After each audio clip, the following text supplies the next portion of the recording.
Yo, what's good? What's up, people? Oh boy, I wasn't really even sure if I wanted to do this tonight. I'm gonna be real with you. I was like, oh, do I really want to watch this craziness unfold? Do I really want to watch Walz versus Vance? Because here's the thing. Here's the thing. This is what you guys have to understand. This is what you guys have to understand. The chances this is going to change anything, the chances this is going to change anything is very minimal. Very minimal. And the reason why I say that is because it's the vice president. No one cares about the vice president. As far as like at this stage of the game. At this stage of the game. As far as like the impact that the vice president could have on a campaign, that time has already passed. Like they really only hello. Sorry about that. I about knocked my mic off the desk, bro. Yo. So people don't really care about the vice president at this stage of the game. When people care about the vice president, it's when the vice president is announced. It's at the convention. Let me get a sip of water real quick. Hold up.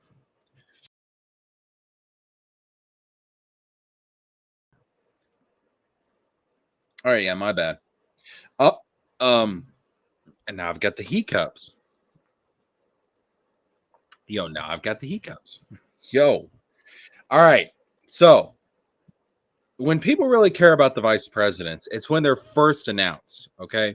It's when the vice presidents are first announced. That is when you're going to get voters to come over to your side that actually care about the vice president. At this point, the sheen off of JD Vance and off of Tim Walz is already starting to wear off. All right. So there's not going to be as many people that are going to be tuning in tonight as what tuned in for Kamala Harris versus Donald Trump. There's not going to be as many people tuning in. So as far as like this changing any minds, I doubt it. I doubt it's going to change any minds. But it probably should matter more than it does because remember, this is the vice president. Whoever wins this election, their vice president is going to be one heartbeat away from the Oval Office. That's kind of a big deal. That's kind of a big deal, guys. I mean, it's a really big deal. People should care about it more, but they don't. Unfortunately, they don't. But they probably should. Because let's say Trump gets into office, something happens to him, God forbid, JD Vance becomes president. Kamala Harris, if she gets into office, God forbid something happens to her, Tim Walz becomes president. So it should matter. This should matter because these people are a heartbeat away from being president. But does it matter? I don't know. Probably not as much as it should. I don't think it's going to change any minds tonight. So I was like, do I really want to spend an hour and a half watching this shit? I was like, I don't know. God, man, I got the hiccups like crazy. I don't know, but I'm here. We're going to watch it. We're going to react to it. Should be somewhat interesting, I guess. Should be somewhat interesting. But anyways, let's go ahead and we'll pull up the audio for the video. Campaigns promising to change that. Cecilia, look, you've got the Fed cutting interest rates last month, right? And you've got more Americans who want to get back into the housing market. So it's kind of encouraging to see. But Vice President Harris has now proposed a $25,000 down payment assistance program for certain first-time home buyers. She's also proposing a tax incentive for builders of starter homes, which are in short supply, to help tackle this supply problem. What about the health care? Basically plagued our country for more than a decade and a half now. So what about the health care? Depends again on that's kind of one of my major issues. It depends on the type of implementation. And former President Trump has proposed changing regulations, making federal land available for housing, but he hasn't offered many details on that front. And he's also said he wants to deport 15 to 20 million undocumented workers. Yeah, that's not happening. He is blaming for increasing housing demand. That's not happening. That's unrealistic. Vance says he supports, that ain't happening at all, mass deportation could also impact the workforce needed to build homes here as well, Cecilia. Yeah, and so many questions on how they and if they will actually be able to pull off that plan, Jolene. Exactly. Thank you so much. Nancy, I want to ask you a quick question about this. The economy, compared to where the country was during the pandemic and compared to how that has wrecked economies all over the world, the U.S. economy has bounced back. The recession never came. So I will say this. Let me say this real quick. So I will say, as far as like what's going to be like the main topic of discussion tonight, it's going to have to be foreign policy. Bro, Iran attacked Israel today. Please excuse the hiccups. I don't know what the fuck is happening. Iran attacked Israel today, and Israel attacked back. Fuck, man, these fucking hiccups. Can somebody please attack the hiccups? Iran attacked Israel today. Israel struck back. Do you know how? I mean, it's just holy shit, man. Like the whole world is coming undone. Yo, what's up, failure? How you doing? I gotta get rid of these fucking hiccups, man. This is annoying. Yo, I can't talk without fucking hiccuping. Fuck me. Yo, enough with the hiccups. So, Iran attacked Israel today. That automatically puts foreign policy like as the number one. I guarantee you, as soon as this debate starts, the first question, but after the introductions, the first question going to be foreign policy. It has to be foreign policy. How can it not be foreign policy when we just had Iran attack Israel, Israel strike back? Israel is going into Lebanon right now. We don't know how Israel is going to respond to these attacks. You know, what are they going to do? What actions are they going to take? The world, I mean, honest to God, the world could just light on fire before the election. Like that's a crazy thing. Before we even get to the election, the world could light on fire, and that could change things dramatically. That could change things big time. I mean, excuse me. I mean, right now, Kamala Harris is, I would say, the leader in the polls. Some polling came out just barely, but she is leading at this point. But if there ends up being like a massive conflict in the Middle East,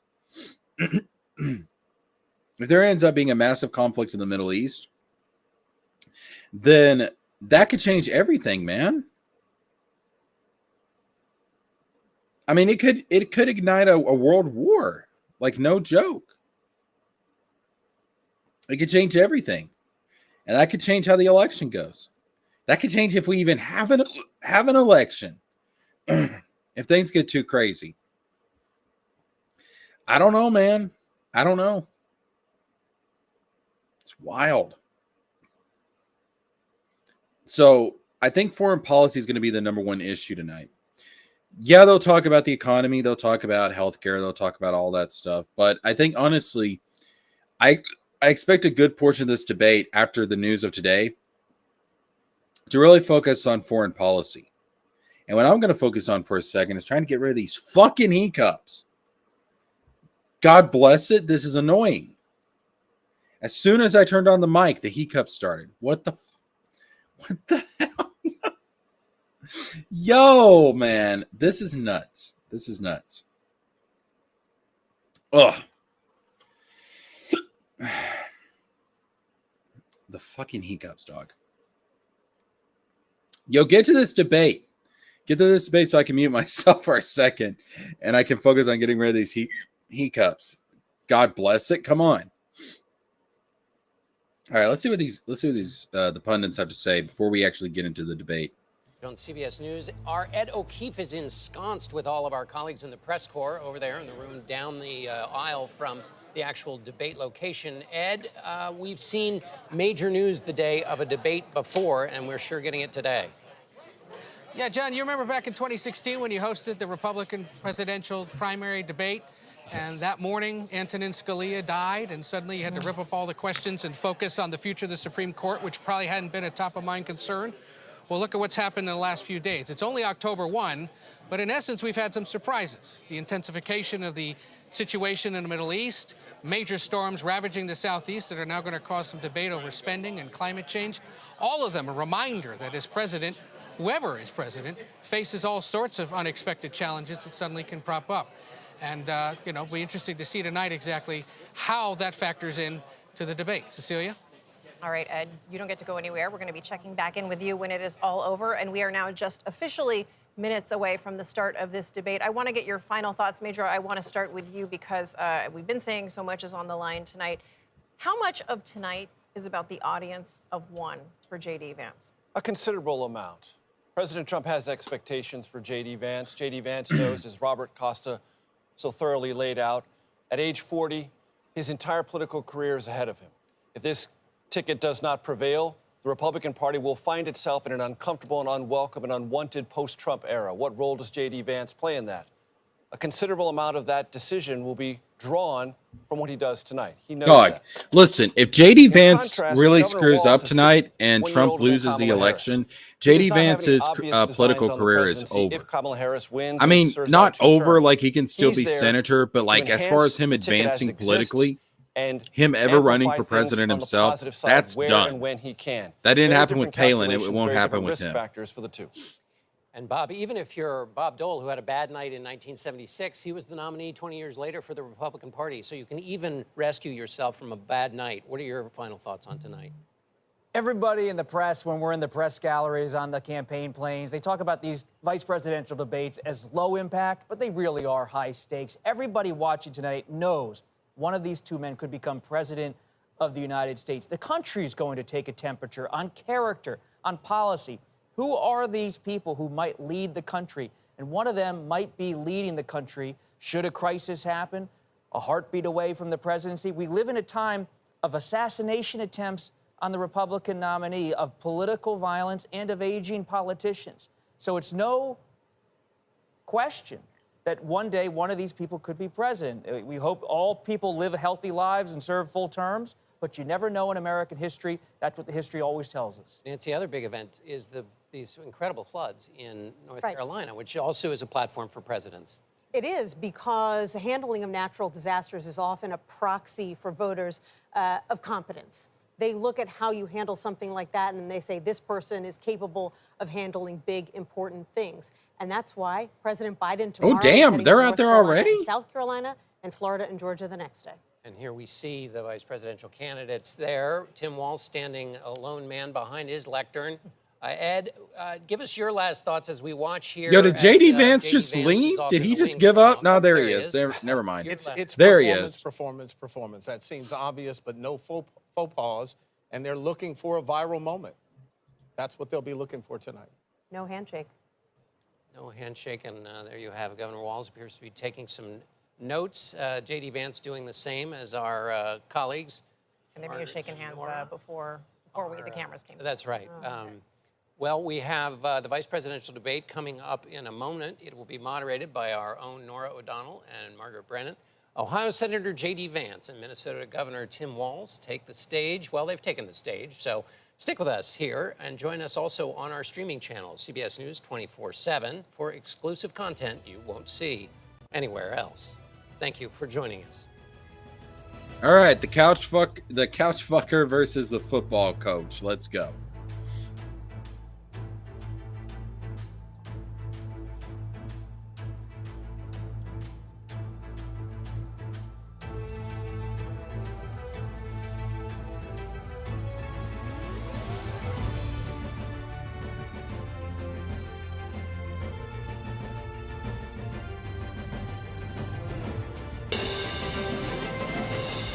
Tonight, with just over a month to go until Election Day, the first and only meeting between the two men who hope to become Vice President of the United States. Democratic Governor Tim Walz of Minnesota and Republican Senator J.D. Vance of Ohio. Now, this is likely the final debate of this election cycle, and voting is already underway in 20 states. CBS News polling shows this remains a race either presidential candidate could win. The CBS News vice presidential debate starts now. Yo, has voting already started in some states? That's crazy. To build the future together. We're to turn this whole country red with President Donald J. Trump's leadership. You know what's at the end of this little journey? Kamala Harris as the next president of the United States. This is a CBS News special, live from CBS News headquarters in New York. America Decides, the vice presidential debate. Good evening, I'm Nora O'Donnell, and thank you for joining us for tonight's CBS News vice presidential debate. We want to welcome our viewers on CBS, on other networks here in the U.S. and around the world. We have a consequential night ahead, and our focus is the issues that matter to you, the voter. Let's introduce the candidates. Minnesota's Democratic Governor Tim Walz and Ohio's Republican Senator J.D. Vance, tonight meeting for the first time. I'm Margaret Brennan. In order to have a thoughtful All right, they shook and hands. civil That's debate, nice. these are the rules that both campaigns have agreed to. Questions will be directed at one candidate, who will have 2 minutes to respond. The other candidate will be allowed 2 minutes for rebuttal. Then each candidate will get another minute to make further points, with an additional 1 minute each at the discretion of the moderator. The primary role of the moderators is to facilitate the debate between the candidates, enforce the rules, and provide the candidates with the opportunity to fact-check claims made by each other. CBS News reserves the right to mute the candidates' microphones to maintain decorum. We have not shared the questions or topics with the campaigns. The stage is set. Governor, Senator, thank you for joining us. Let's get started. Tonight, our country is facing several unfolding crises. The Middle East is on the brink of war. Americans are suffering from the catastrophic impact of Hurricane Helene. And now a labor strike as 25,000 dock workers from Maine to Texas are picketing. We're going to begin tonight with the Middle East. Margaret. Thank you, Nora. Earlier today, Iran launched its largest attack yet on Israel, but that attack failed, thanks to joint U.S. and Israeli defensive action. President Biden has deployed more than 40,000 U.S. military personnel and assets to that region over the past year to try to prevent a regional war. Iran is weakened, but the U.S. still considers it the largest state sponsor of terrorism in the world, and it has drastically reduced the time it would take to develop a nuclear weapon. It is down now to 1 or 2 weeks' time. Governor Walz, if you were the final voice in the Situation Room, would you support or oppose a preemptive strike by Israel on Iran? You have 2 minutes. Well, thank you, and thank you for those joining Okay, us tonight. we're starting off let's hot, keep in mind baby. where Oh this my started. gosh. October 7th, Hamas terrorists massacred over 1,400 Israelis and took prisoners. Israel's ability to be able to defend itself is absolutely fundamental. Getting its hostages back, fundamental, and ending the humanitarian crisis in Gaza. But the expansion of Israel and its proxies is an absolute fundamental necessity for the United States to have the steady leadership there. You saw it experienced today, where along with our Israeli partners and our coalition, able to stop the incoming attack. But what's fundamental here is that steady leadership is going to matter. It's clear, and the world saw it on that debate stage a few weeks ago, a nearly 80-year-old Donald Trump talking about crowd sizes is not what we need in this moment. But it's not just that. It's those that were closest to Donald Trump that understand how dangerous he is when the world is this dangerous. His chief of staff, John Kelly, said that he was the most flawed human being he'd ever met. And both of his secretaries of defense and his national security advisors said he should be nowhere near the White House. Now, the person closest to them, Donald Trump, said he's unfit for the highest office. That was Senator Vance. What we've seen out of Vice President Harris is we've seen steady leadership. We've seen a calmness that is able to draw on the coalitions to bring them together. Understanding that our allies matter. When our allies see Donald Trump turn towards Vladimir Putin, turn towards North Korea, when we start to see that type of fickleness around holding the coalitions together, we will stay committed. And as the Vice President said today we will protect our forces and our allied forces, and there will be consequences. Governor, your time is up. Senator Vance, the same question. Would you support or oppose a preemptive strike by Israel on Iran? You have 2 minutes. So, Margaret, I want to answer the question. First of all, thanks, Governor. Thanks to CBS for hosting the debate. And thanks, most importantly, to the American people who are watching this evening and caring enough about this country to pay attention to this vice presidential debate. I want to answer the question, but I want to actually give an introduction to myself a little bit because I recognize a lot of Americans don't know who either one of us are. I was raised in a working class family. My mother required food assistance for periods of her life. My grandmother required Social Security help to raise me. And now I'm going to take all that shit away, dog. For a big chunk of my early life. I made went it. To college I needed the government to help me make it. In the Marine Corps, but I don't want you to make it. And so I stand you. here asking to be your vice president with extraordinary gratitude for this country, for the American dream that made it possible for me to live my dreams.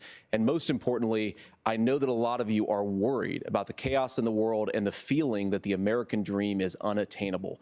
I want to try to convince you tonight over the next 90 minutes that if we get better leadership in the White House, if we get Donald Trump back in the White House, the American dream is going to be attainable once again.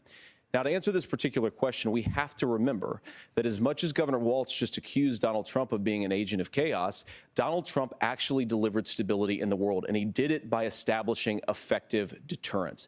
People were afraid of stepping out of line. Iran, which launched this attack, has received over $100 billion in unfrozen assets thanks to the Kamala Harris administration. What do they use that money for? They use it to buy weapons that they're now launching against our allies, and God forbid, potentially launching against the United States as well. Donald Trump recognized that for people to fear the United States, you needed peace through strength. They needed to recognize that if they got out of line, the United States global leadership would put stability and peace back in the world. Now, you asked about a preemptive strike, Margaret, and I want to answer the question. Look, it is up to Israel what they think they need to do to keep their country safe, and we should support our allies wherever they are when they're fighting the bad guys. I think that's the right approach to take with the Israel question. Thank you, Senator. Governor Walz, do you care to respond to any of the allegations? Well, look, Donald Trump was in office. We'll sometimes hear a revisionist history, but when Donald Trump was in office, it was Donald Trump who we had a coalition of nations that had boxed Iran's nuclear program in, the inability to advance it. Donald Trump pulled that program and put nothing else in its place. So Iran is closer to a nuclear weapon than they were before because of Donald Trump's fickle leadership. And when Iran shot down an American aircraft in international airspace, Donald Trump tweeted, because that's the standard diplomacy of Donald Trump. And when Iranian missiles did fall near U.S. troops and they received traumatic brain injuries, Donald Trump wrote it off as headaches. Look, our allies understand that Donald Trump is fickle. He will go to whoever has the most flattery or where it makes sense to him. Steady leadership like you witnessed today, like you witnessed in April. Both Iranian attacks were repelled. Our coalition is strong, and we need the steady leadership that Kamala Harris is providing. Senator Vance, the U.S. did have a diplomatic deal with Iran to temporarily pause parts of its nuclear program, and President Trump did exit that deal. He recently said, just 5 days ago, the U.S. must now make a diplomatic deal with Iran because the consequences are impossible. Did he make a mistake? You have 1 minute. Well, first of all, Margaret, diplomacy is not a dirty word, but I think that's something that Governor Walz just said is quite extraordinary. You yourself just said Iran is as close to a nuclear weapon today as they have ever been. And Governor Walz, you blame Donald Trump. Who has been the vice president for the last 3.5 years? And the answer is your running mate, not mine. Donald Trump consistently made the world more secure. Now, we talk about the sequence of events that led us to where we are right now, and you can't ignore October the 7th, which I appreciate Governor Walz bringing up. But when did Iran and Hamas and their proxies attack Israel? It was during the administration of Kamala Harris. So Governor Walz can criticize Donald Trump's tweets, but effective, smart diplomacy and peace through strength is how you bring stability back to a very broken world. Donald Trump has already done it once before. Ask yourself at home, when was the last time, I'm 40 years old, when was the last time that an American president didn't have a major conflict break out? The only answer is during the 4 years that Donald Trump was president. Gentlemen, we have a lot to get to. Nora? Margaret, thank you. Let's turn now to Hurricane Helene. The storm he could should have become jumped. one of No, the deadliest on record. Walz should have More jumped than in there and said 160 something. people are dead, Even and if hundreds the more are missing. moderators tried to Scientists stop say him, climate change like he should have makes said these something as a hurricanes rebuttal. larger, Dagnabbit. stronger, He's and got to get more deadly aggressive. because of the historic rainfall. Senator Vance, according to CBS News polling, 7 in 10 Americans and more than 60% of Republicans under the age of 45 favor the U.S. taking steps to try and reduce climate change.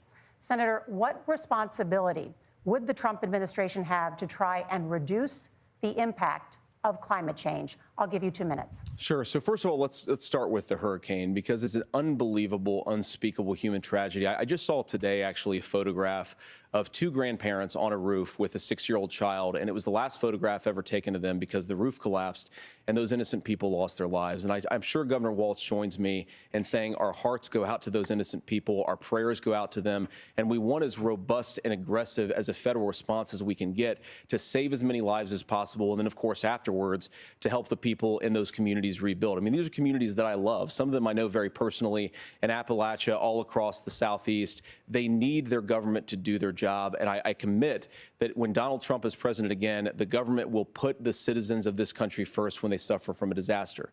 Now, Nora, you asked about climate change. I think this is a very important issue. Look, a lot of people are justifiably worried about all these crazy weather patterns. I think it's important for us, first of all, to say Donald Trump and I support clean air, clean water. We want the environment to be cleaner and safer. But one of the things that I've noticed some of our Democratic friends talking a lot about is a concern about carbon emissions, this idea that carbon emissions drives all of the climate change. Well, let's just say that's true, just for the sake of argument, so we're not arguing about weird science. Let's just say that's true. Oh, my God. Well, if you believe that, It doesn't what drive would you all wanna the do? climate The change, answer but that it you'd is wanna a major reshore as much factor. American manufacturing as possible, and you'd want to produce as much energy as possible in the United States of America, because we're the cleanest economy in the entire world. What have Kamala Harris's policies actually led to? More energy production in China, more manufacturing overseas, more doing business in some of the dirtiest parts of the entire world. And when I say that, I mean the amount of carbon emissions they're doing per unit of economic output. So if we actually care about getting cleaner air and cleaner water, the best thing to do is to double down and invest in American workers and the American people. And unfortunately, Kamala Harris has done exactly the opposite. Governor Walz, you have 2 minutes to respond. Well, we got close to an agreement because all those things are happening. Look, first of all, it is a horrific tragedy with this hurricane, and my heart goes out to the folks that are down there in contact with the governors. I serve as co-chair of the Council of Governors as we work together on these emergency managements. Governors know no partisanship. They work together. So all of the governors and the emergency responders are on the ground. Those happen on the front end.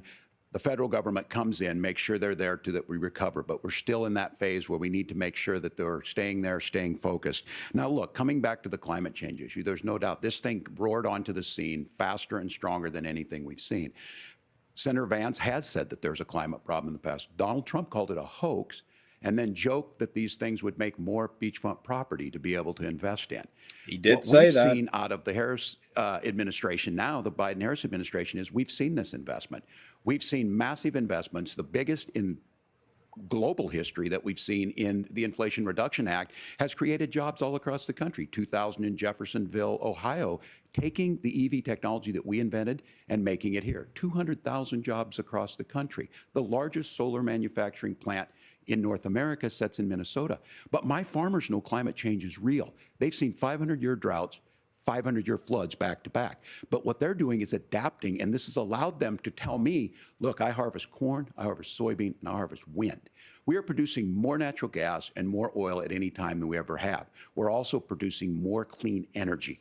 So the solution for us is to continue to move forward, that climate change is real. Reducing our impact is absolutely critical, but this is not a false choice. You can do that at the same time you're creating the jobs that we're seeing all across the country. That's exactly what this administration has done. We are seeing us becoming an energy superpower for the future, not just the current. And that's what absolutely makes sense. And then we start thinking about how do we mitigate these disasters. Thank you. Senator, I want to give you an opportunity to respond there. The governor mentioned that President Trump has called climate change a hoax. Do you agree? Well, look, what the president has said is that if the Democrats, in particular Kamala Harris and her leadership, if they really believe that climate change is serious, what they would be doing is more manufacturing and more energy production in the United States of America, and that's not what they're doing. So clearly, Kamala Harris herself doesn't believe her own rhetoric on this. If she did, she would actually agree with Donald Trump's energy policies. Now, something Governor Walz said I think is important to touch upon, because when we talk about clean energy, I think that's a slogan that often the Democrats will use here. And I'm talking, of course, about the Democratic leadership. And the real issue is that if you're spending hundreds of millions or even billions of dollars of American taxpayer money on solar panels that are made in China, number one, you're going to make the economy dirtier. We should be making more of those solar panels here in the United States of America. Some of them are, Tim, but a lot of them are being made overseas in China, especially the components that go into those solar panels. So if you really want to make the environment cleaner, you've got to invest in more energy production. We haven't built a nuclear facility, I think, one in the past 40 years. Senator. Natural gas, we got to invest more in it. Kamala Harris has done the opposite. That's raised energy prices and also meant that we're doing Senator, worse by the climate. your time is up. Governor, would you like to respond? I agree with him that we do need producing more natural nuclear gas power. forever. Like, There's that's no going to be a moratorium big on that. thing. We're producing more That's going to oil, get but us off of folks know, fossil and fuels. like I said, Not again, natural these gas, are not though. liberal But yeah, folks. These are nuclear not power, folks that are I Green agree New with Deal that. folks. These are farmers. I wish that the have been Democrats drought would focus one more on year, nuclear power. massive flooding the next year. They understand that it makes sense. Look, our #1 export cannot be topsoil from erosion from these massive storms. We saw it in Minnesota this summer. And thinking about how do we respond to that, we're thinking ahead on this. And what Kamala Harris has been able to do in Minnesota, we're starting to weatherproof some of these things. The infrastructure law that was passed allows us to think about mitigation in the future. How do we make sure that we're protecting by burying our power lines? How do we make sure that we're protecting lakefronts and things that we're seeing more and more of? But to call it a hoax and to take the oil company executives to Mar-a-Lago, say, give me money for my campaign, and I'll let you do whatever you want. We can be smarter about that, and an all-above energy policy is exactly what she's doing, creating those jobs right here. Governor, your time is up. The overwhelming consensus among scientists is that the Earth's climate is warming at an unprecedented rate. Margaret? Thank you, Nora. I mean, We're going duh. to turn now to immigration. The crisis at the U.S.-Mexico border consistently ranks as one of the top issues for American voters. Senator Vance, your campaign is pledging to carry out the largest mass deportation plan in American history and to use the U.S. military to do so. Could you be more specific about exactly how this will work? For example, would you deport parents who have entered the U.S. illegally and separate them from any of their children who were born on U.S. soil? You have 2 minutes. So first of all, Margaret, before we talk about deportations, we have to stop the bleeding. We have a historic immigration crisis because Kamala Harris started and said that she wanted to undo all of Donald Trump's border policies. 94 executive orders suspending deportations, decriminalizing illegal aliens, massively increasing the asylum fraud that exists in our system. That has opened the floodgates. And what it's meant is that a lot of fentanyl is coming into our country. I had a mother who struggled with opioid addiction and has gotten clean. I don't want people who are struggling with addiction to be deprived of their second chance because Kamala Harris let in fentanyl into our communities at record levels. So you've got to stop the bleeding. You've got to re-implement Donald Trump's border policies, build the wall, re-implement deportations. And that gets me to your point, Margaret, about what do we actually do? So we've got 25 million illegal aliens who are here in the country. What do we do with them? I think the first thing that we do is we start with the criminal migrants. About 1 million of those people have committed some form of crime in addition to crossing the border illegally. I think you start with deportations on those folks.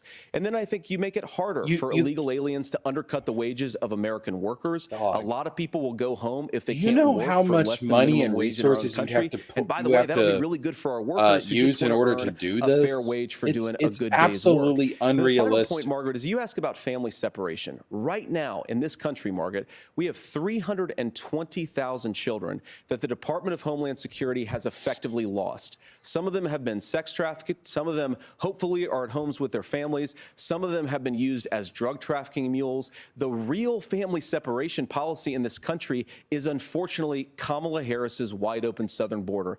And I'd ask my fellow Americans to remember when she came into office, she said she was going to do this. Real leadership would be saying, you know what, I screwed up. We're going to go back to Donald Trump's border policies. I wish that she would do that. It would be good for all of us. Governor, do you care to respond to any of those specific allegations, including that the vice president is, quote, letting in fentanyl and using kids as drug mules, among other things regarding children? The drug mule is not true, but I will say about this, about the fentanyl, because this is a crisis of this, the opioid crisis. And the good news on this is the last 12 months saw the largest decrease in opioid deaths in our nation's history, 30% decrease in Ohio. But there's still more work to do. But let's go back to this on immigration. Kamala Harris was the Attorney General of the largest state and a border state in California. She's the only person in this race who prosecuted transnational gangs for human trafficking and drug interventions. But look, we all want to solve this.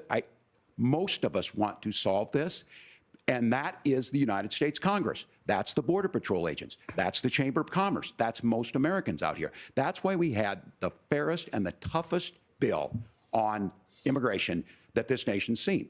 It was crafted by a conservative senator from Oklahoma, James Lankford. I know him. He's super conservative, but he's a man of principle, wants to get it done. Democrats and Republicans worked on this piece of legislation. The Border Patrol said, this is what we need in here. These are the experts. And the Chamber of Commerce and the Wall Street Journal said, pass this thing. Kamala Harris helped get there. 1,500 new border agents, detection for drugs, DOJ money to speed up these the adjudications on this, just what America wants. But as soon as I was getting ready to pass and actually tackle this, Donald Trump said no, told them to vote There we against go. it That's it more of gives what him I a want to campaign see. issue. That's more It of what gives he him the- should be What doing. would Donald Trump talk about if we Point actually out did some of these out things? stuff like And they that. need to be done. They had a by the border bill legislature. ready You to can't go, just a do this through the bipartisan executive border branch. bill. So And look, Donald we Trump have the called up options Mitch to do this. McConnell Donald and Trump said, had 4 years. this He had 4 thing years would to not do be this. good for And he me. promised It you, would be America, terrible how for easy me. it would be. I'll build you a big, beautiful wall. And Let's get Mexico rid will of pay it. for it. Less than 2% of that wall got built, and Mexico didn't pay a dime.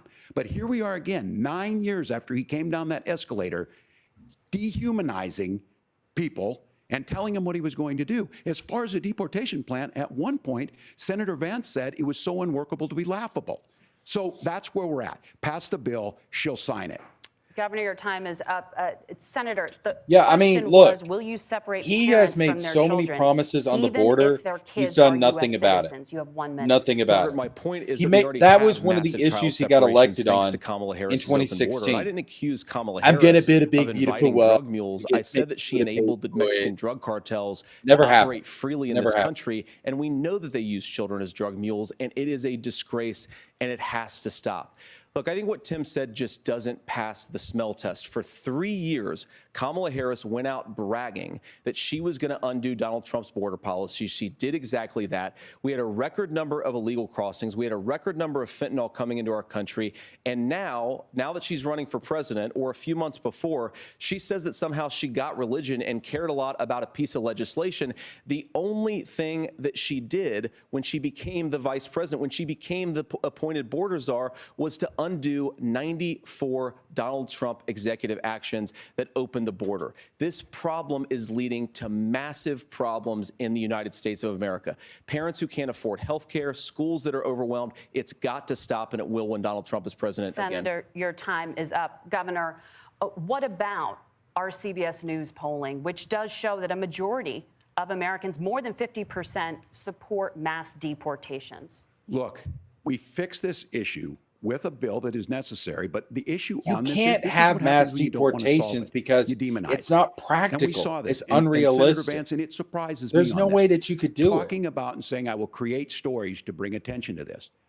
That vilified a large number of people who were here legally in the community of Springfield.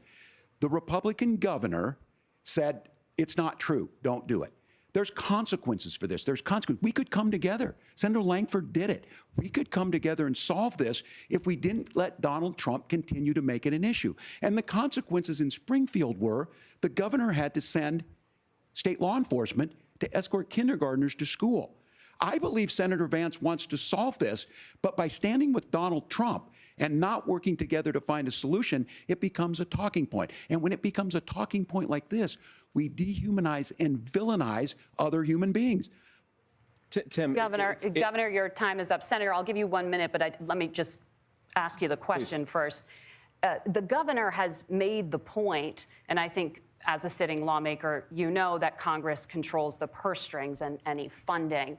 So you have said repeatedly that Donald Trump would, through executive action, solve this. Do you disagree that Congress controls the purse strings and would need to support many of the changes that you would actually want to implement? You have 1 minute. Look, Margaret, first of all, the gross majority of what we need to do at the southern border is just empowering law enforcement to do their job. I've been to the southern border more than our borders are. Kamala Harris has been, and it's actually heartbreaking because the Border Patrol agents, they just want to be empowered to do their job. Of course, additional resources would help, but most of this is about the president and the vice president empowering our law enforcement to say, if you try to come across the border illegally, you've got to stay in Mexico, you've got to go back through proper channels.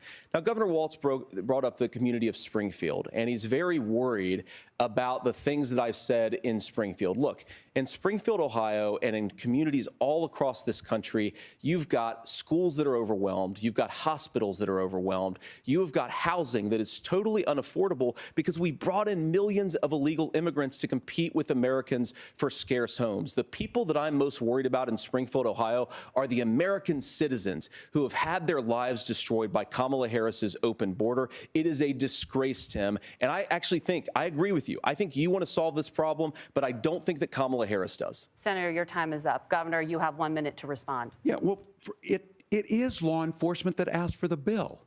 They helped craft it. They're the ones that supported it. That's because they know we need to do this. Look, this issue of continuing to bring this up, of not dealing with it, of blaming migrants for everything. On housing, we could talk a little bit about Wall Street speculators buying up housing and making them less affordable, but it becomes a blame. Look, this bill also gives the money necessary to adjudicate. I agree, it should not take 7 years for an asylum claim to be done. This bill gets it done in 90 days. Then you start to make a difference in this, and you start to adhere to what we know, American principles. I don't talk about my faith a lot, but Matthew 25:40 talks about, to the least amongst us you do unto me. I think that's true of most Americans. They simply want order to it. This bill does it. It's funded. It's supported by the people who do it. And it lets us keep our dignity about how we treat other people. Thank you, Governor. And just to clarify for our viewers, Springfield, Ohio does have a large number of Haitian migrants who have legal status, temporary protected status. Well, Margaret, but thank you, Senator. We have so much to get to. Margaret, oh, here it comes. We're going to turn out of the They're economy. eating the ducks. They're eating the cats. You guys economy, are going to fact check, and since you're fact checking me, I think it's important to say what's actually going on. So there's an application called the CBP One app, where you can go on as an illegal migrant, apply for asylum or apply for parole, and be granted legal status at the wave of a Kamala Harris open border wand. That is not a person coming in, applying for a green card and waiting for 10 years. That is the facilitation of illegal immigration, Margaret, by our own leadership. Thank you, Senator, for describing the legal process. We have so much to get to, Senator. Those laws have been on the books since 1990. Thank you, gentlemen. The CBP One app has not been on the books since 1990. It's something that Kamala Harris created, Margaret. Gentlemen, the audience can't hear you because your mics are cut. We have so much we want to get to. Thank you for explaining the legal process. Nora. Thank you, Margaret. The economy is a top concern for voters. Each of your campaigns has released an economic plan, so let's talk about the specifics. Governor Walz, Vice President Harris unveiled a plan that includes billions in tax credits for manufacturing, housing, and a renewed child tax credit. The Wharton School says your proposals will increase the nation's deficit by $1.2 trillion. How would you pay for that without ballooning the deficit? Governor, I'll give you Tax the thank you. motherfucking rich. Kamala Harris and I do They can believe in the middle afford class it. because that's where we come from. We both grew up in that. We understand. So those of you out there listening tonight, you're hearing a lot of stuff back and forth, and it's good. It's healthy. That's what this is supposed to happen. You should be listening. How's this going to impact me? The bold forward plan that Kamala Harris put out there is talking about this housing issue. The one thing is there's 3 million new houses proposed under this plan with down payment assistance on the front end to get you in a house. A house is much more than just an asset to be traded somewhere. It's foundational to where you're at. And then making sure that the things you buy every day, whether they be prescription drugs or other things, that there's fairness in that. Look, the $35 insulin is a good thing, but it costs $5 to make insulin. They were charging $800 before this law went into effect. As far as the housing goes, I've seen it in Minnesota. 12% more houses in Minneapolis, prices went down on rent 4%. It's working. And then making sure tax cuts go to the middle class. $6,000 child tax credit, we have one in Minnesota, reduces childhood poverty by 1/3. We save money in the long run, and we do the right thing for families. And then getting businesses off the ground. The law as it stands right now is $5,000 tax credit for small business, increasing that to $50,000. Now, this is a philosophical difference between us. Donald Trump made a promise, and I'll give you this. He kept it. He took folks to Mar-a-Lago, said, you're rich as hell, I'm going to give you a tax cut. He gave the tax cuts that predominantly went to the top class. What happened there was an $8 trillion increase in the national debt, the largest ever. Now he's proposing a 20% consumption or sales tax on everything we bring in. Everyone agrees, including businesses, it would be destabilizing it, it would increase inflation and potentially lead to a recession. Look, this is simple for you. Oh, it absolutely would. Kamala Oh my Harris God, has said to do guys, the things she wants to do. I've actually we'll just spoken ask to the some wealthiest small to pay business their fair owners. share. When you do that, And yeah, our like system works Trump's best. whole More tariff people are plan participating in it, and is going to folks wreck. have the I things mean, that it's they going to need. wreck the economy. Senator, I want to give you a moment to respond on that. It's But similarly, the Wharton School has done an analysis of the Trump It's plan crazy. and says it would increase the nation's deficit by $5.8 trillion. My question is the same for you. How do you pay for all that without ballooning the deficit? I'll give you 2 minutes. Well, first of all, you're going to hear a lot from Tim Walz this evening, and you just heard it in the answer, a lot of what Kamala Harris proposes to do. And some of it, I'll be honest with you, it even sounds pretty good. Here's what you won't hear, is that Kamala Harris has already done it. Because she's been the vice president for 3.5 years. She had the opportunity to enact all of these great policies. And what she's actually done instead is drive the cost of food higher by 25%, drive the cost of housing higher by about 60%. Open the American southern border and make middle-class life unaffordable. She didn't do for a that. large It's the number of fucking Americans. If CEO. Kamala Harris has such great plans for how to address middle-class guys, problems, come on. then she Like, ought this to is do crazy. them now. Not Like, when in the asking for last 30 promotion, but in the years, job the American CEOs people have gave seen her an 3.5 over years ago. 1,000% And the fact that she increase isn't tells you a lot in about their how pay much you compared can to the trust average her actual worker plans. at those same Now, Donald Trump's companies economic that have plan only is seen a not just a plan, but 27% it's also a record. A lot of those That's same economists insane. attack Donald Trump's plans, and they have PhDs, but they don't have common sense and they don't have wisdom. Because Donald Trump's economic policies delivered the highest take-home pay in a generation in this country, 1.5% inflation, and to boot, peace and security all over the world. So when people say that Donald Trump's economic plan doesn't make sense, I say look at the record. He delivered rising take-home pay for American workers. Now, Tim admirably admits that they want to undo the Trump tax cuts. But if you look at what was so different about Donald Trump's tax cuts, even from previous Republican tax cut plans, is that a lot of those resources went to giving more take-home pay to middle-class and working-class Americans. It was passed in 2017, and you saw an American economic boom unlike we've seen in a generation in this country. That is a record that I'm proud to run on, and we're going to get back to that common sense wisdom so that you can afford to live the American dream again. I know a lot of you are struggling. I know a lot of you are worried about paying the bills. It's going to stop when Donald Trump brings back common sense to this country. Governor, do you want to respond to that? What has Kamala Harris done for the middle class? Yeah, well, Kamala Harris's day one was Donald Trump's failure on COVID that led to the collapse of our economy. We were already before COVID in a manufacturing recession, but 10 million people out of work, largest percentage since the Great Depression. 9 million jobs closed on that. That was day one. Whether it was the Infrastructure Act or other things we moved. Now, you made a question about experts, said this. I've made a note of this. Economists can't be trusted. Science can't be trusted. National security folks can't be trusted. Look, if you're going to be president, You don't have all the answers. Donald Trump believes he does. My pro tip of the day is this. If you need heart surgery, listen to the people at the Mayo Clinic in Rochester, Minnesota, not Donald Trump. And the same thing goes with this. And I ask you out there, teachers, nurses, truck drivers, whatever, how is it fair that you're paying your taxes every year and Donald Trump hasn't paid any federal tax in the last 15 years, and the last year as president? That's what's wrong with the system. There's a way around it, and he's bragged about that. We're just asking for fairness in it, and that's all you want.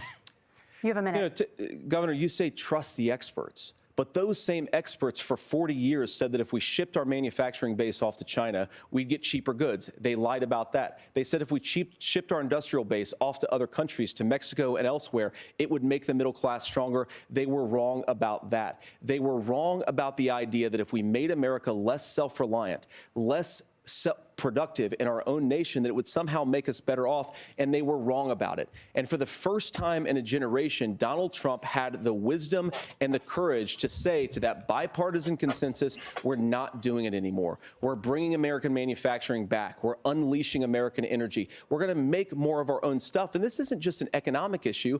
I mean, I've got 3 beautiful little kids at home, 7, 4, and 2, and I love them very much, and I hope they're in bed right now. But look, so many of the drugs, the pharmaceuticals that we put in the bodies of our children are manufactured by nations that hate us. This has to stop, and we're not going to stop it by listening to experts. We're going to stop it by listening to common sense wisdom, which is what Donald Trump governed on. Senator, your time is up. Governor Walz, can you address that? I mean, voters say they trust Donald Trump on the economy more. Why? Well, if you're listening tonight and you want billionaires to get tax cuts, you heard what the numbers were. Look, I'm a union guy on this. I'm not a guy who wanted to ship things overseas, but I understand that, look, we produce soybeans and corn. We need to have fair trading partners. That's something that we believe in. I think the thing that most concerns me on this is Donald Trump was the guy who created the largest trade deficit in American history with China. So the rhetoric is good. Much of what the senator said right there, I'm in agreement with him on this. I watched it happen too. I watched it to my communities, and we talked about that. But we had people undercutting the right to collectively bargain. We had right to work states made it more difficult. We had companies that were willing to ship it over, and we saw people profit. Folks that are venture capital in some cases, putting money into companies that were overseas. We're in agreement that we bring those home. The issue is Donald Trump is talking about it. Kamala Harris has a record, 250,000 more manufacturing jobs just out of the IRA. May I respond to that? Yes. So appreciate that. So if you notice, what Governor Walz just did is he said, first of all, Donald Trump has to listen to the experts. And then when he acknowledged that the experts screwed up, he said, well, Donald Trump didn't do nearly as good of a job as the statistics that's a gross generalization. that he did. So what Tim Walz is doing, and I honestly, Tim, I think you got a tough job here, because you've got to play whack-a-mole. You've got to pretend that Donald Trump didn't deliver rising take-home pay, which of course he did. You've got to pretend that Donald Trump didn't deliver lower inflation, which of course he did. And then you've simultaneously got to defend Kamala Harris's atrocious economic record, which has made gas, groceries, and housing unaffordable for American citizens. I was raised by a woman who would sometimes go into medical debt so that she could put food on the table in our household. I know what it's like to not be able to afford the things that you need to afford. We can do so much better. To all of you watching, we can get back to an America that's affordable again. You know, she wouldn't have had to go into medical debt if we had a single-payer healthcare system. I'm just saying. Senator, Governor, please. Thank you. Margaret? We have a lot to get to ahead, gentlemen, on many topics. But right now, I want to talk about personal qualifications. The vice president is often the last voice the president hears before making consequential decisions. We want to ask you about your leadership qualities. Governor Walz, you said you were in Hong Kong during the deadly Tiananmen Square protests in the spring of 1989. But Minnesota Public Radio and other media outlets are reporting that you actually didn't travel to Asia until August of that year. Can you explain that discrepancy? Yeah, well, and to the folks out there who didn't get at the top of this, look, I grew up in small rural Nebraska, town of 400, town that you rode your bike with your buddies till the streetlights come on, and I'm proud of that service. I joined the National Guard at 17, worked on family farms, and then I used the GI Bill to become a teacher, passionate about it, a young teacher. My first year out, I got the opportunity in the summer of '89 to travel to China.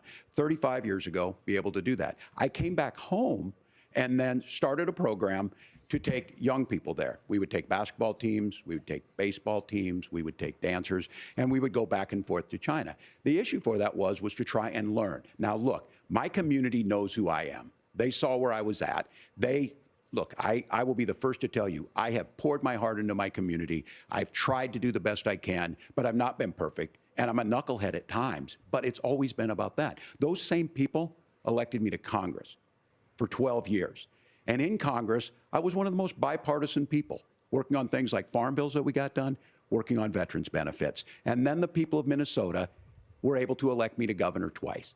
So look, my commitment has been from the beginning to make sure that I'm there for the people, to make sure that I get this right. I will say more than anything, many times I will talk a lot, I will get caught up in the rhetoric, but being there, the impact it made, the difference it made in my life, I learned a lot about China. I hear the critiques of this. I would make the case that Donald Trump should have come on one of those trips with us. I guarantee you he wouldn't be praising Xi Jinping about COVID, and I guarantee you he wouldn't start a trade war that he ends up losing. So this is about trying to understand the world. It's about trying to do the best you can for your community, and then it's putting yourself out there and letting your folks understand what it is. My commitment, whether it be through teaching, which I was good at, or whether it was being a good soldier or was being a good member of Congress, those are the things that I think are the values that people care about.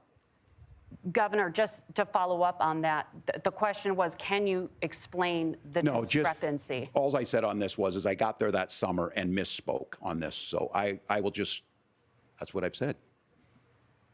So I was in Hong Kong and China during the democracy protests went in. And from that, I learned a lot of what needed to be in governance. Thank you, Governor.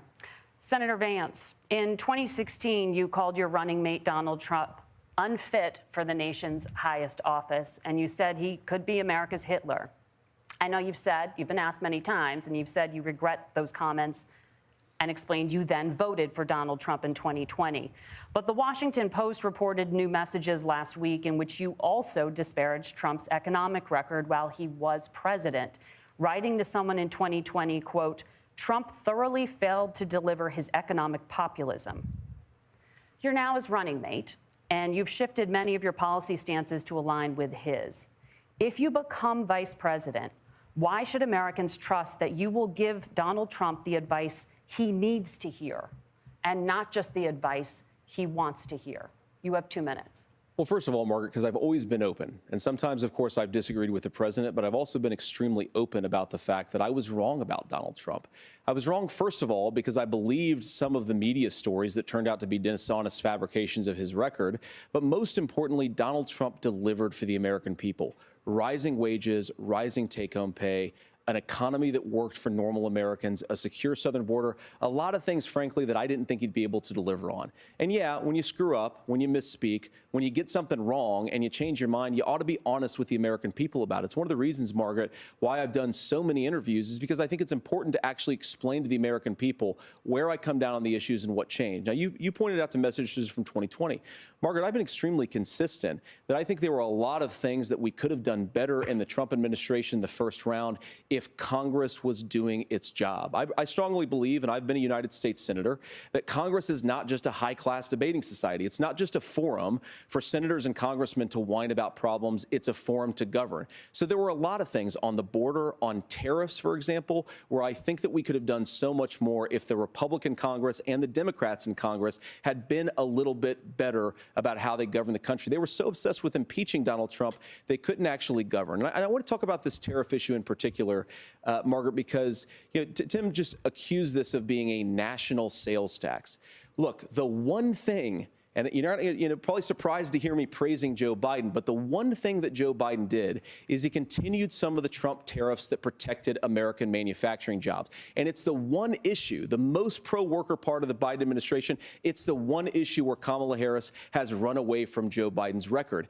Think about this. If you're trying to employ slave laborers in China at $3 a day, you're going to do that and undercut the wages of American workers unless our country stands up for itself and says you're not accessing our markets unless you're paying middle-class Americans a fair wage. Senator, your time is up. Nora? Thank you. Now to the issue of reproductive rights. Governor Walz, after Roe versus Wade was overturned, you signed a bill into law that made Minnesota one of the least restrictive states in the nation when it comes to abortion. Former President Trump said in the last debate that you believe abortion, quote, in the 9th month is absolutely fine. Yes or no? Is that what you support? I'll give you 2 minutes. That's not what the bill says, but look, this issue is what's on everyone's mind. Donald Trump put this all into motion. He brags about how great it was that he put the judges in and overturned Roe versus Wade, 52 years of personal autonomy.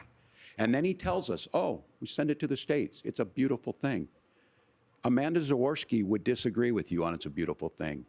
A young bride in Texas waiting for their child at 18 weeks. She has a complication, a tear in the membrane. She needs to go in. The medical care at that point needs to be decided by the doctor. And that would have been an abortion. But in Texas, that would have put them in legal jeopardy. She went home, got sepsis, nearly dies, and now she may have difficulty having children. Or in Kentucky, Hadley Duvall, a 12-year-old child raped and impregnated by her stepfather. Those are horrific. Now, when God asked about that, Senator Vance said, 2 wrongs don't make a right. There is no right in this. So in Minnesota, what we did was restore Roe versus Wade. We made sure that we put women in charge of their health care. But look, this is not where, if you don't know Amanda or a Hadley, you soon will. Their Project 2025 is going to have a registry of pregnancies. It's going to make it more difficult, if not impossible, to get contraception and limit access, if not eliminate access to infertility treatments. For so many of you out there listening, me included, infertility treatments are why I have a child. That's nobody else's business, but those things are being proposed.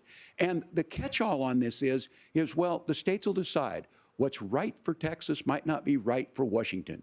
That's not how this works. This is basic human right. We have seen maternal mortality skyrocket in Texas, outpacing many other countries in the world. This is about health care. In Minnesota, we are ranked first in health care for a reason. We trust women, we trust doctors. Senator, do you want to respond to the governor's claim? Will you create a federal pregnancy monitoring agency? No, Nora, certainly we won't. And I want to talk about this issue because I know a lot of Americans care about it, and I know a lot of Americans don't agree with everything that I've ever said on this topic. And, you know, I grew up in a working class family in a neighborhood where I knew a lot of young women who had unplanned pregnancies and decided to terminate those pregnancies because they feel like they didn't have any other options. And, you know, one of them is actually very dear to me. And I know she's watching tonight, and I love you. And she told me something a couple years ago that she felt like if she hadn't had that abortion, that it would have destroyed her life because she was in an abusive relationship. And I think that what I take from that as a Republican who proudly wants to protect innocent life in this country, who proudly wants to protect the vulnerable, is that my party, we've got to do so much better of a job at earning the American people's trust back on this issue where they frankly just don't trust us. And I think that's one of the things that Donald Trump and I are endeavoring to do.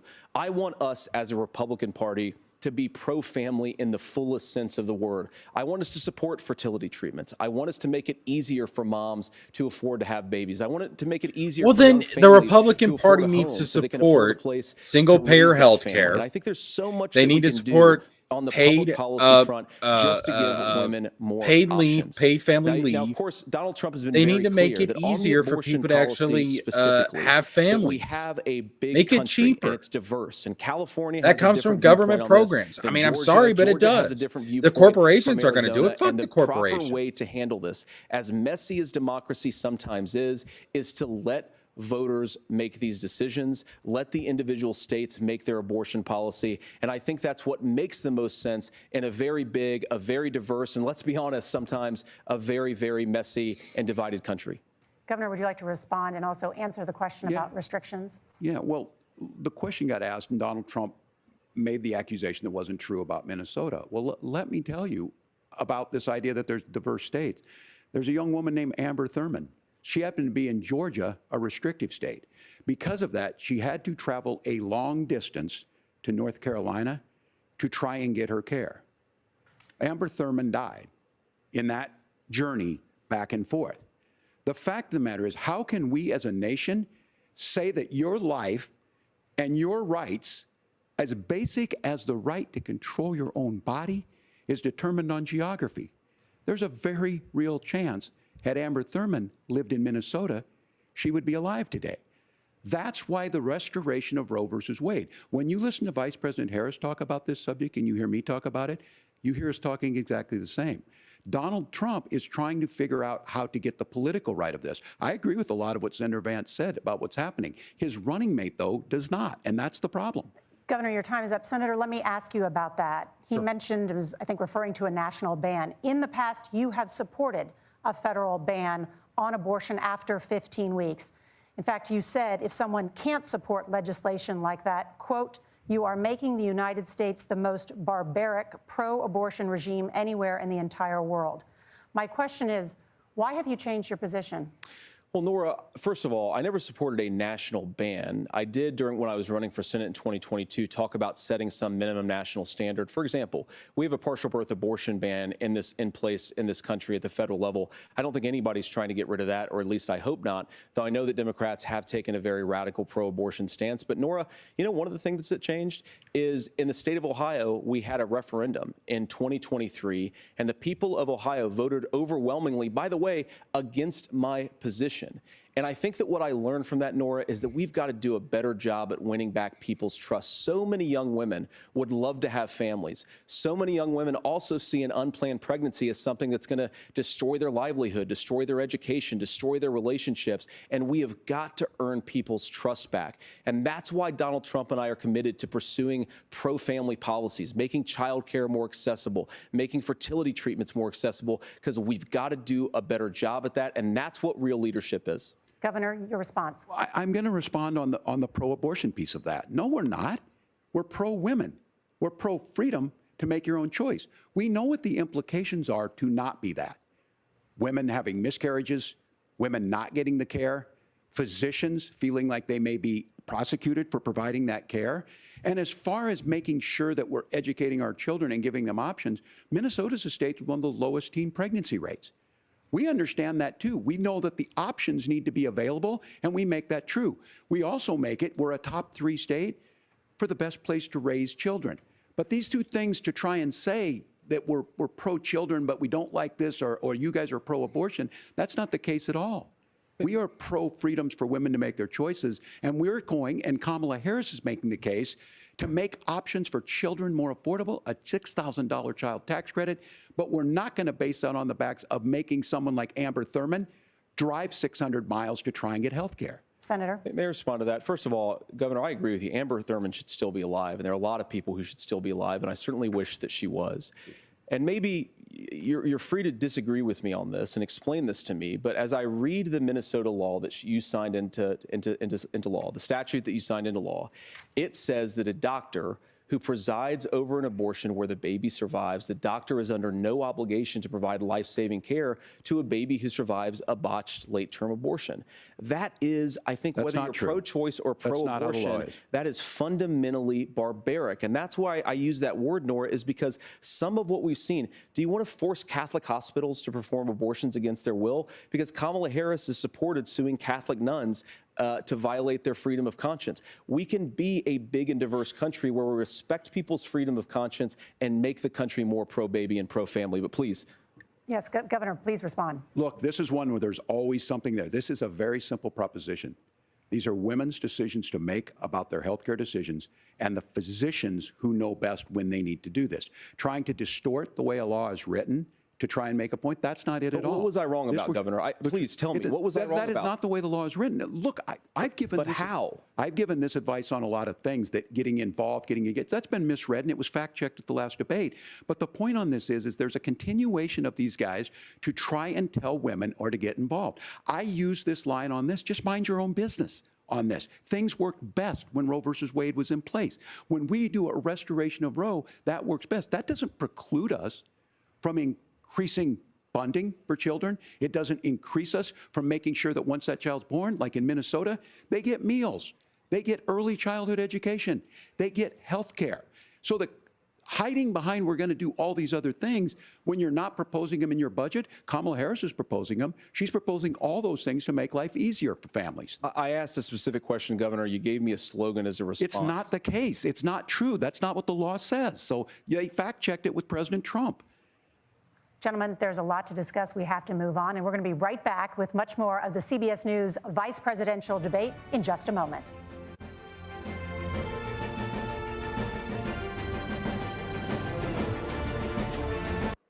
All right, I'm going to chime in here since we're going into a break. So, oh boy.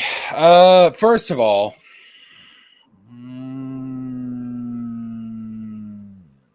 Walz is not doing too good. I'm just going to keep it real with you. Walz is not doing too good. He looks nervous. He's speaking like he's nervous. He's not doing good at all. I'm just going to keep it real. Which, I mean, he's had some moments. He's had some moments. The climate change thing. He's had some moments. But overall, I don't know. Like, it's just like he's not hitting it tonight. He's just not. Which is weird because when you look at like when he's on stage at a rally, like he's killing it, but no, he's not doing good at all. Now I will say, look, if on the whole pro-life issue, if the Republicans really wanted to be pro-family, look, you have to support government policies that are going to make it easier to have a family. There needs to be free health care. There needs to be universal health care. You need to make it easier for people to buy food. You need to make it easier for people to get a house. And that means you're going to have to tell the corporate oligarchs, you're going to have to tell them, no, fuck you. We're not interested in your bottom line. We're not interested in you getting rich. We're not interested in you being able to buy that third mansion. But they're not willing. I've said that. Like, if you're going to be pro-life, you have to be pro-life from conception to natural death. And that means you have to make it easy for people to live. You have to provide the basics of life. I mean, I am pro-life, for God's sakes. I'm pro-life. But I believe in being pro-life from the beginning of life to the end of life, which means basic needs need to be taken care of. You can't live without food. You can't live without water. You can't live without shelter. You can't live without health care. You have to have the basics. So if we're going to be pro-life, let's actually be pro-life. I mean, again, like the stuff I'm talking about is considered left-wing in America, but in every other country in the world, it's not left-wing. In every other country in the world, this stuff is common sense. It's like, well, of course people need this, so we have to provide it. Duh. Like, there's no thinking about it. There's no debating about it. It's just provided. Because that's what's needed for people to live. It's just, I mean, that's one of the reasons why Donald Trump was such a disappointment. I thought he would actually be the candidate back in 2016 who would actually steer the Republican Party in that direction, and he didn't do it. And it's just like, okay, like you guys are just, you're not getting it. So you need a wake-up call. I mean, it's really disappointing. It's super disappointing. It's crazy. And look, on the Democratic side, let me go after the Democrats for a second here. Like, Democrats need to come out with a consistent philosophical definition of when life begins. When does that baby in the womb become a human being? Because once it's a human being, it has human rights.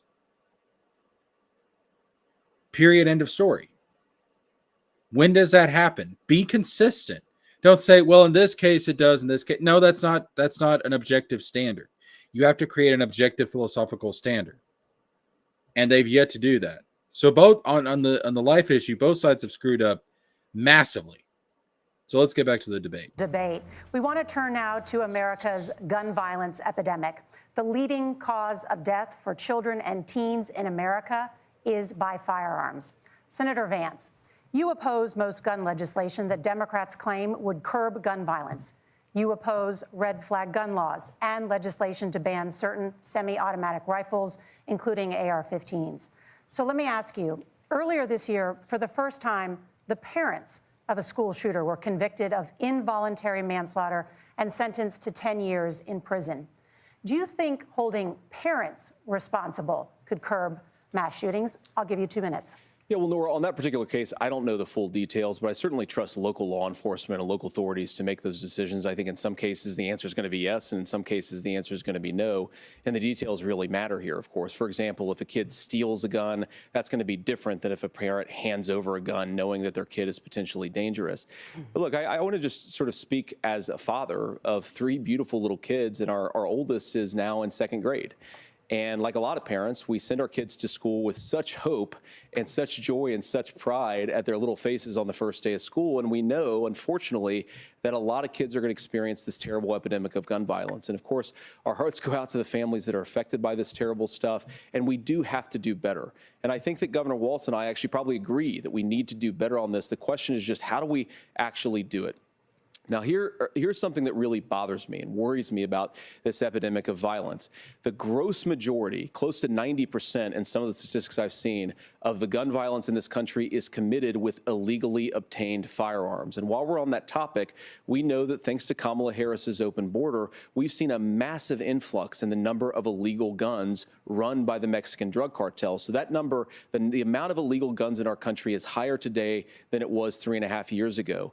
But what do we do about the schools? What do we do to protect our kids? And I think the answer is, and I say this not loving the answer, because I don't want my kids to go to school in a school that feels unsafe or where there are visible signs of security. But I unfortunately think that we have to increase security in our schools. We have to make the doors lock better. We have to make the doors stronger. We've got to make the windows stronger. And of course, we've got to increase school resource officers, because the idea that we can magically wave a wand and take guns out of the hands of bad guys, it just doesn't fit with recent experience. So we've got to make our schools safer. And I think we've got to have some common sense bipartisan solutions for how to do that. Governor, you have 2 minutes. Well, I think all the parents watching tonight, this is your biggest nightmare. Look, I got a 17-year-old, and he witnessed a shooting at a community center playing volleyball. Those things don't leave you. As a member of Congress, I sat in my office surrounded by dozens of the Sandy Hook parents, and they were looking at my 7-year-old picture on the wall. Their 7-year-old were dead, and they were asking us to do something. And look, I'm a hunter. I own firearms. The vice president is. We understand that the Second Amendment is there, but our first responsibility is to our kids to figure this out. In Minnesota, we've enacted enhanced red flag laws, enhanced background checks, and we can start to get data. But here's the problem. If we really want to solve this, we've got folks that won't allow research to be even done on gun violence. And this idea that we should just live with it, and here's what I do think, that this is a good start to the conversation. I 100% believe that Senator Vance hates it when these kids, it's abhorrent and it breaks your heart. I agree with that. But that's not far enough when we know there are things that work. I've spent time in Finland and seen some Finnish schools. They don't have this happen, even though they have a high gun ownership rate in the country. There are reasonable things that we can do. Bro, there's a difference. reason why It's Finland not is number infringing one your on the Second Amendment. happiness And the index of idea to any have country some in of the these world. weapons out I there, wish it we would just be doesn't more like make any Finland. sense. Kamala Harris, as an attorney general, worked on this issue. She knows that it's there. No one's trying to scaremonger and say we're taking your guns, but I ask all of you out there, do you want your schools hardened to look like a fort? Is that what we have to go? When we know there's countries around the world that their children aren't practicing these types of drills. They're being kids. We owe it to them to get a fix. These are things that shouldn't be that difficult. Look, he's absolutely right on this. Gun violence is a uniquely American problem. If you're listening all the tonight, other developed this nations, breaks they your don't heart. deal with this shit on the Senator? scale that we Tim, do. first of all, I didn't know that your insane. 17-year-old witnessed a shooting. And I'm sorry about that, and I hope that he's appreciate doing you okay. saying so. Christ have mercy. It is awful. And I appreciate what Tim said, actually, about Finland, because I do think it illustrates some of the frankly, weird differences between our own country's gun violence problem and Finland is, okay, first of all, we have way higher rates of mental health abuse or mental health substance abuse. We have way higher rates of depression, way higher rates of anxiety. We unfortunately have a mental health crisis in this country that I really do think that we need to get to the root causes of, because I don't think it's the whole reason why we have such a bad gun violence problem, but I do think it's a big piece of it. Another driver of the gun violence if people epidemic, weren't worked to especially death by affecting our corporate kids, it slaves, doesn't maybe their earn mental as many health would be headlines, better. but is the terrible gun violence problem in a lot I of mean, our I big honest to God, cities. I believe, And this I is why believe we that have to empower law enforcement to arrest the bad guys, put them away, I'm going to be and real with take you. I gun think offenders capitalism off is the one of the streets. biggest I think drivers there's a of whole mental host health of things that we can issues. do I really here, do. but I I do really think at our do. schools we've got to talk about more security. Senator, thank you. Governor, you previously opposed an assault Being weapons like ban, but Finland if would only mean we'd have to later give in up your political the career superpower did you as a change your country, which is position. something I Why? definitely I sat vote in that for. office with those Dude, senators. if we could I've just become friends replicate with what school Finland shooters. does, I've seen it. we would Look, be the NRA, I was so an NRA much guy for a better long time. I off. used to teach gun safety. Why is this not I'm of an age obvious? where Like Finland my is shotgun was in my car so I could pheasant hunt Finland after is doing football so practice. much better than That's we not are where on we live every today. single imaginable And level. several things I want to mention on this is talking about cities and where it's at. The number one where the most firearm deaths happen in Minnesota are rural suicides. And we have an epidemic of children getting guns and shooting themselves. And so we have, and we should look at all of the issues. Making sure folks have health care and all that, but I want to be very careful. This idea of stigmatizing mental health, just because you have a mental health issue doesn't mean you're violent. And I think what we end up doing is we start looking for a scapegoat. Sometimes it just is the guns. It's just the guns. And there are things that you can do about it. But I do think that this is one, and I think this is a healthy conversation. I think there's a capacity to find solutions on this that work, protect Second Amendment, protect our children. That's our priority. Gentlemen, thank you. Margaret? Thank you, Nora. Let's turn now to the top contributor to inflation, the high cost of housing and rent. There's a shortage of more than 4 million homes in the United States, and that contributes to the high housing prices. Governor Walz, the Harris campaign promises a $25,000 down payment assistance for first-time home buyers and a $10,000 tax credit. They also promise to build 3 million new homes. Where are you building these homes, and won't handing out that kind of money just drive up prices higher? No, it's not handing out. We have, first, let me say this. Regulate This issue of housing, the housing and I think market. those of you listening on this, the problem we've had is Stop that we've letting got these a lot of fucking folks that see housing huge as ass another corporations commodity. buy up all It can these be homes. bought up, it can be shifted, it can be moved around. Those are not folks living in those houses. Those of you listening tonight, that house is a big deal. I bought and owned one house in my life. My mom still lives in the house where I was. And when I think of a house, I'm thinking of Christmas services after midnight mass where you go with your family. We need to make it more affordable. And one of the things, as I said, this program that the Vice President is pushing forward and bringing a new way of approaching this is something we're doing in Minnesota from that lead. We in the state invested in making sure our housing was the biggest investment that we'd ever made in housing. It starts to make it easier. We cut some of the red tape. Local folks, look, we can't do it at the federal level, but local folks make it easier to build those homes. And then that down payment assistance. I can tell all of you out there, one of the, certainly for me, using the GI Bill was one thing, but a veteran's home loan, the big thing about a veteran's home loan is you don't have to pay the down payment. Those are things that make it there. Now, look, you're going to pay it back, and you're going to pay your mortgage. Those are things that we know in the long run, the appreciated value, the generational wealth that's created from it. And I will give Minneapolis an example. Minneapolis is the one city where we've seen the lowest inflation rates. We've seen a 12% increase in stock because we've put some of these things in, and we're implementing a state program to make sure we give some of that down payment assistance. We get it back from people because here's what we know. People with stable housing end up with stable jobs.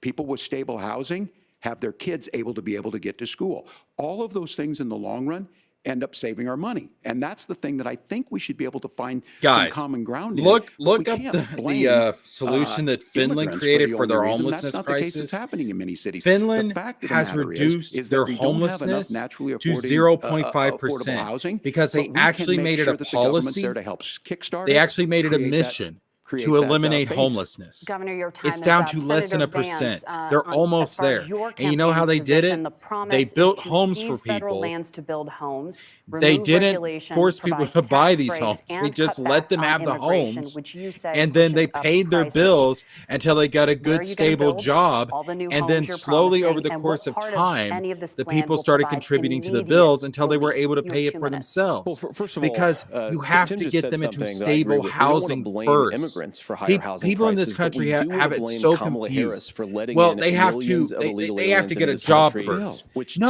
does drive stable up housing costs, first, Tim. then a job, then they pay it 25 back million later illegal when aliens they're actually competing with capable of Americans for paying it scarce back. homes is one They of the can't most do it when they're significant homeless. drivers Are you of crazy? home prices in the country. It's why And we it's have worked. It's massive worked in increases in Finland. home Why prices can't we do it that here? have happened right Why? alongside massive increases in illegal alien populations under Kamala Harris's leadership. Now, Tim just mentioned a bunch of ideas. Now, some of those ideas I actually think are halfway decent, and some of them I disagree with. But the most important thing here is Kamala Harris is not running as a newcomer to politics. She is the sitting vice president. If she wants to enact all of these policies to make housing more affordable, I invite her to use the office that the American people already gave her, not sit around and campaign and do nothing while Americans find the American dream of homeownership completely unaffordable. Now, you asked, Margaret, what would immediately change the equation for American citizens? If you lower energy prices, as Donald Trump says, drill, baby, drill, one of the biggest drivers of housing costs aside Donald from Trump illegal didn't immigration say that. is, Sarah think about Palin it. If a truck said driver's that. paying 40% more for diesel, then the lumber he's delivering to the job site to build the house is also going to become a lot more expensive. If we open up American energy, you will get immediate pricing relief for American citizens, not, by the way, just in housing, but in a whole host of other economic goods, too. Senator Vance, you still have 23 seconds there. Do you want to answer? Can I have it? Where, yeah. Governor, we will get to you in a moment. But Senator, where are you going to seize the federal lands? Can you clarify? Well, what Donald Trump has said is we have a lot of federal lands that aren't being used for anything. They're not being used for a national park. They're not being used, and they could be places where we build a lot of housing. And I do think that we should be opening up building in this country. We have a lot of land that could be used. We have a lot of Americans that need homes. We should be kicking out illegal immigrants who are competing for those homes, and we should be building more homes for the American citizens who deserve to be here. Senator, your time is up. Governor, I do want to let you respond to the allegation that the vice president is letting in Well, of course, that's not true. And again, that you it's have the affecting facts. I housing guess we prices. agreed not to fact check. I'll check it. That, look, crossings are down compared to when Donald Trump left office. But it's, again, blaming and not trying to find the solution. I was going to ask, though, on this question, are we going to drill and build houses in the same federal land? And I think when people hear federal lands, these are really important pieces of land. Now, Minnesota doesn't have a lot of federal lands. I know in the western part of the countries we do. There's not a lot of federal lands in and around Minneapolis, for example. So the issue is I don't understand the federal lands issue unless we see this, and I worry about this as someone who cares deeply about our national parks and our federal lands. Look, Minnesota. Reason why we have protect so these many things. problems We've is got because about this government 20% is of the so world's involved in fresh other water. countries, These which lands leads to protect. threats They're coming there into for a the reason. They country. belong to all of us. Most But of these again, threats this are is when you politicians view bought by those housing countries. and You're you view not these things wrong. as commodities.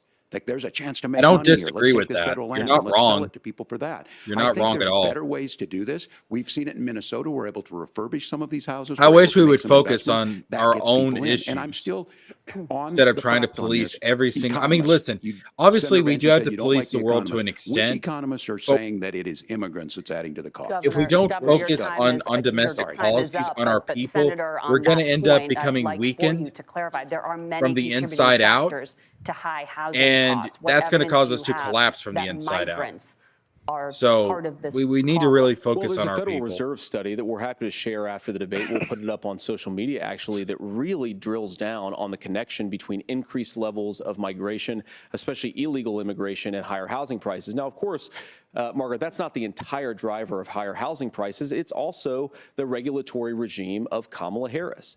Look, we are a country of builders. We're a country of doers. We're a country of explorers.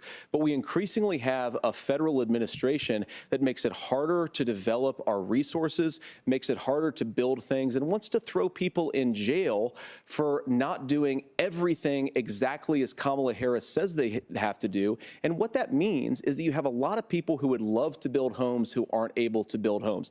I actually agree with Tim Walz. We should get out of this idea of housing as a commodity. But the thing that has most turned housing into a commodity is giving it away to millions upon millions of people who have no legal right to be here. What are the federal regulations? I deal with this as a governor. You can very quickly reply. I'm sorry. I get this as a governor, and I don't necessarily disagree with that in some cases, many of those are local, many of them are state. I don't know which ones are federal, but I think whenever we talk regulations, people think they can get rid of them. I think you want to be able to get out of your house in a fire. I think you want to make sure that it's fireproof and those types of things. So which are the regulations? Because the vice president's not responsible for those. Congress writes those. Governor, thank you. Gentlemen, we have a lot to get to. You're passionate about the housing crisis, I can tell. But Nora? Thank you. One of the top problems facing Americans is the high cost of health care. Senator Vance, at the last presidential debate, former President Trump was asked about replacing the Affordable Care Act. In response, he said, "I have concepts of a plan." Since then, Senator, you've talked about changing how chronically ill Americans get health insurance. Can you explain how that would work? And can you guarantee that Americans with pre-existing conditions won't pay more? I'll give you 2 minutes. Well, of course, we're going to cover Americans with pre-existing conditions. In fact, a lot of my family members have gotten health care.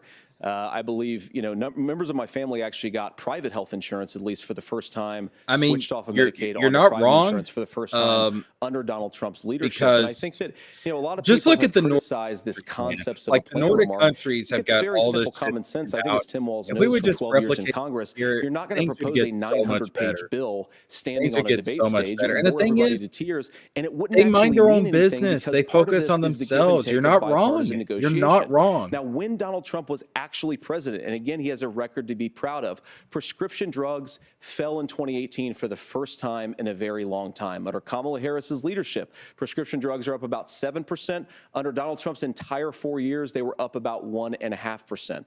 He introduced pricing transparency. Think about healthcare. You go into a hospital, you try to buy something, and nobody knows what it actually costs. That price transparency will actually give American consumers a little bit more choice and will also drive down costs. And we talked The answer about, to healthcare is a single-payer system. reinsurance It works in regulations every is what other I was developed talking about. country. Look, The answer is a Trump has single-payer said system. that if we allow It's really that states to simple. experiment a little bit on how to cover both the chronically ill but the non-chronically ill, it's not just a plan. He actually implemented some of these regulations when he was president of the United States. And I think you can make a really good argument that it salvaged Obamacare, which was doing disastrously until Donald Trump came along.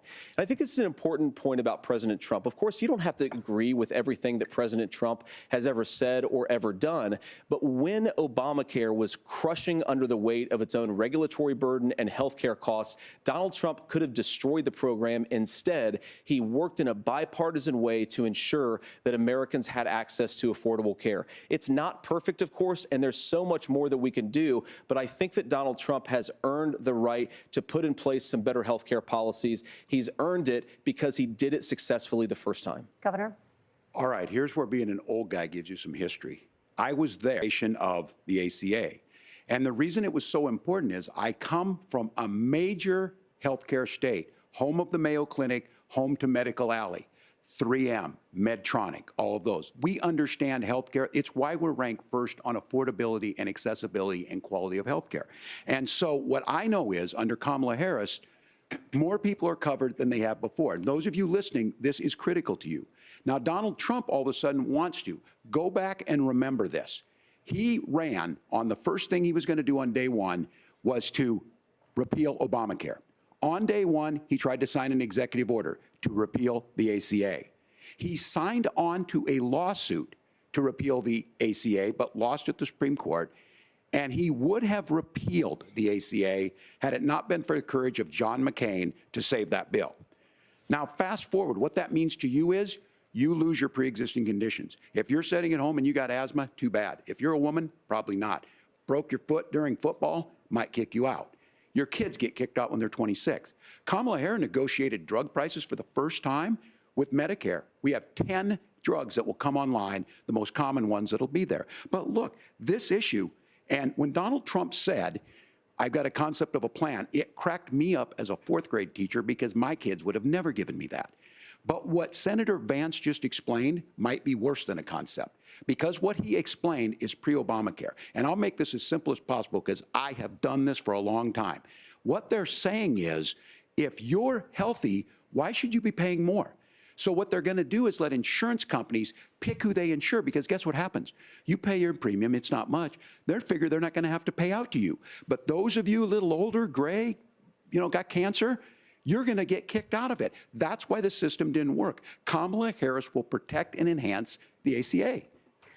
Governor, thank you. Senator, you have not yet explained how you would protect people with pre-existing conditions or laid out that plan. Well, look, we currently have laws and regulations in place right now that protect people with pre-existing conditions. We want to keep those regulations in place, but we also want to make the health insurance marketplace function a little bit better.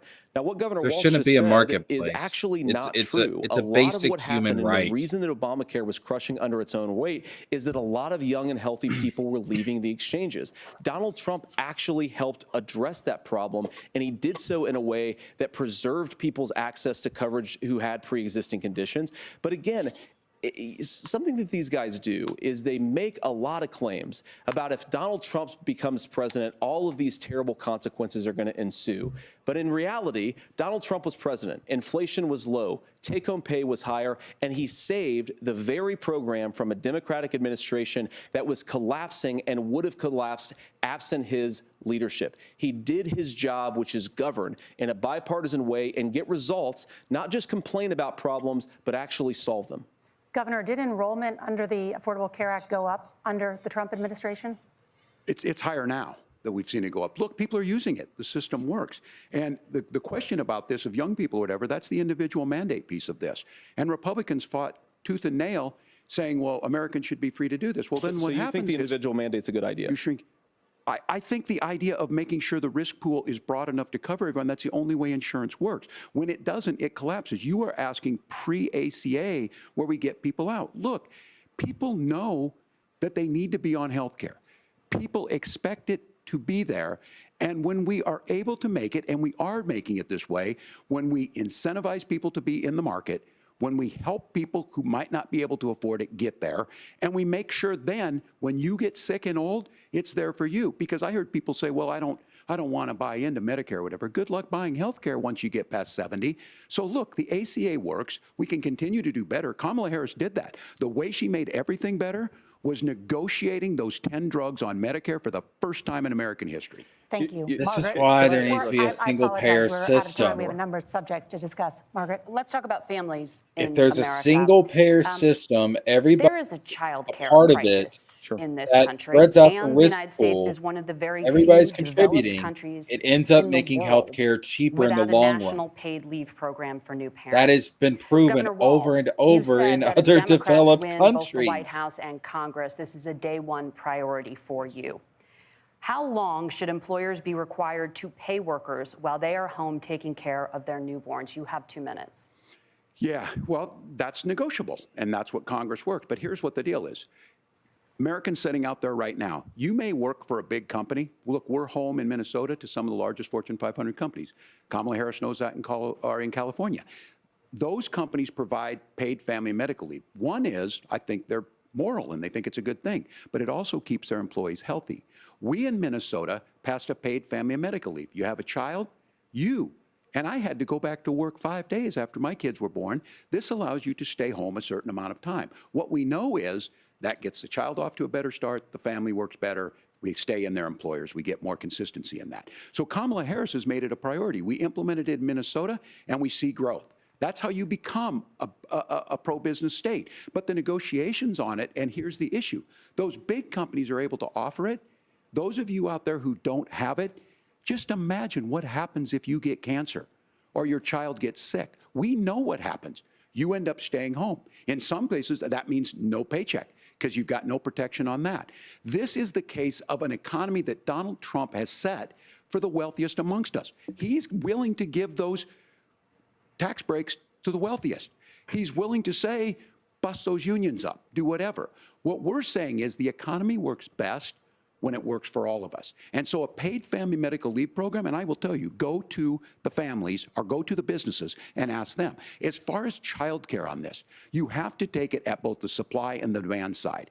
You can't expect the most important people in our lives to take either our children or our parents to get paid the least amount of money. And we have to make it easier for folks to be able to get into that business and then to make sure that folks are able to pay for that. We were able to do it in Minnesota, and I'm still telling you this. We were listed as the best state. We're still in crisis on this. A federal program of paid family medical leave and help with this will enhance our workforce, enhance our families, and make it easier to have the children that you want. Governor, your time is up. Senator, do you support a national paid leave program? And if so, for how long should employers be mandated to pay their employees while they are home taking care of their newborn? You have 2 minutes. Yeah, well, first of all, Margaret, a number of my Republican colleagues and some Democrats, too, have worked on this issue. And I think there is a bipartisan solution here because a lot of us care about this issue. I mean, look, I speak from this very personally because I'm married to a beautiful woman who is an incredible mother to our 3 beautiful kids, but is also a very, very brilliant corporate litigator. And I'm so proud of her. But being a working mom, even for somebody with all of the advantages of my wife, is extraordinarily difficult.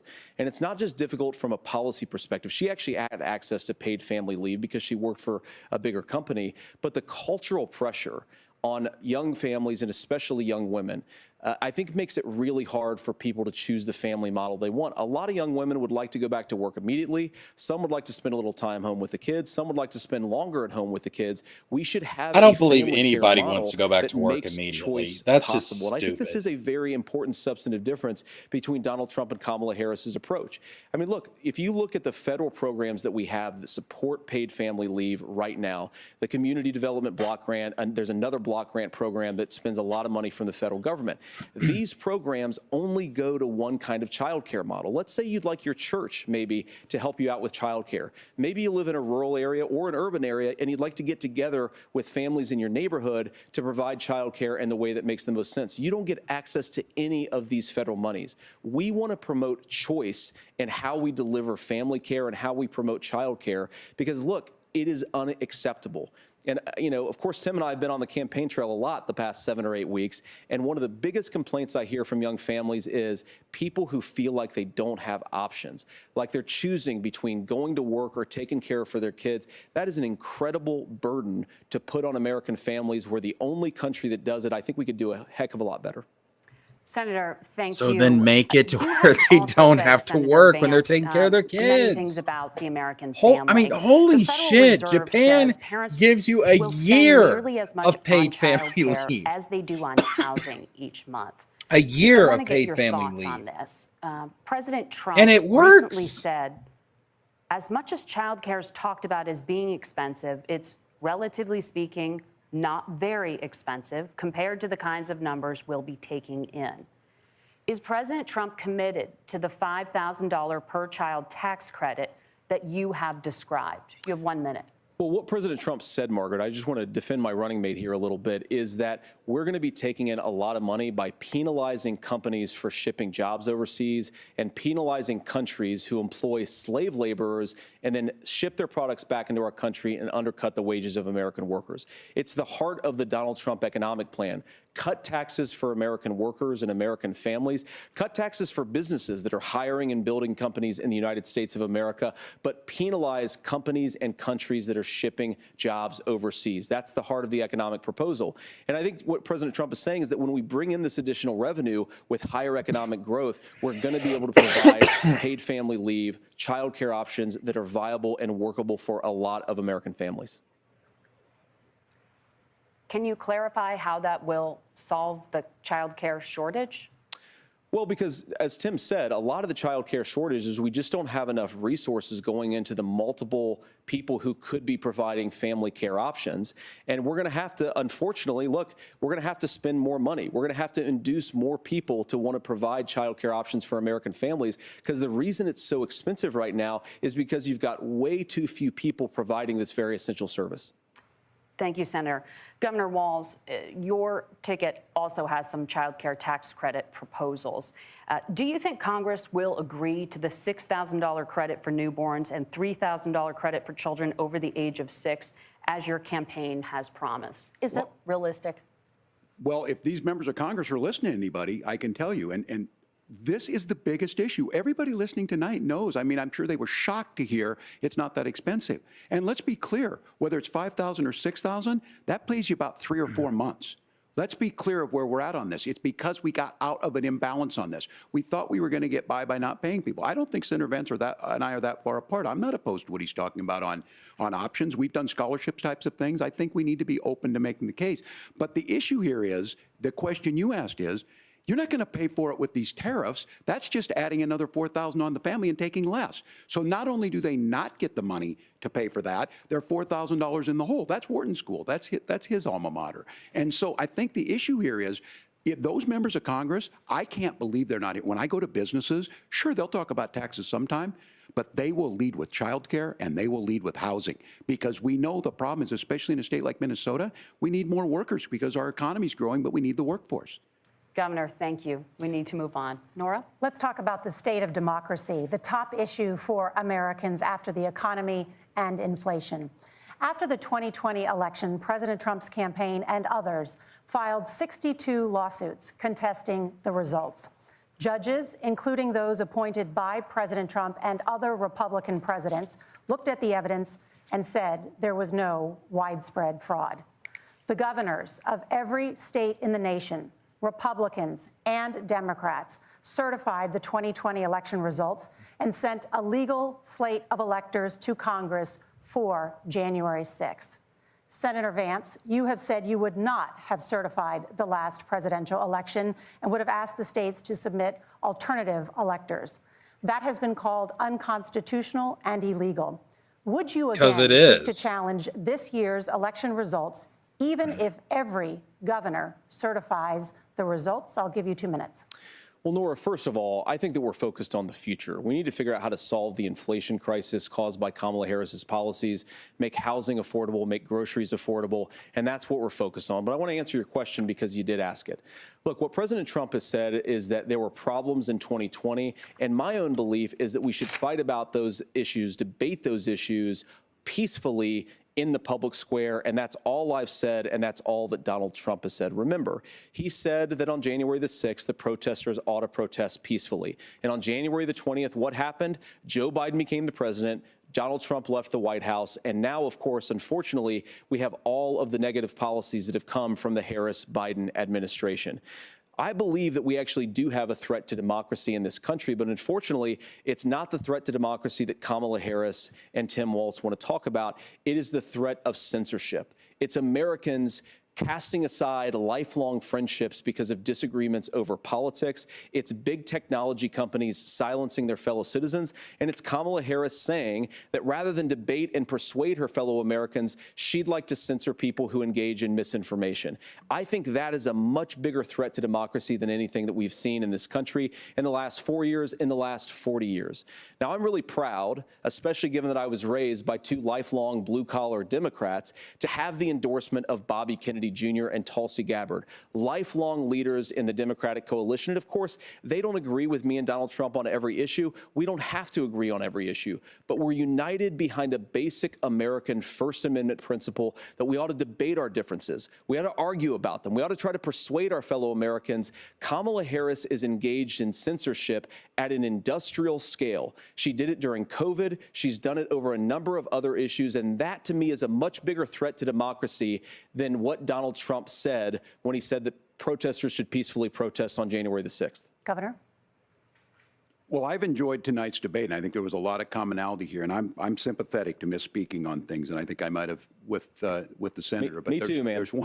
There's one though that this one is troubling to me, and I say that because I think we need to tell the story. Donald Trump refused to acknowledge this. And the fact is that I don't think we can be the frog in the pot and let the boiling water go up. He was very clear. I mean, he lost this election, and he said he didn't.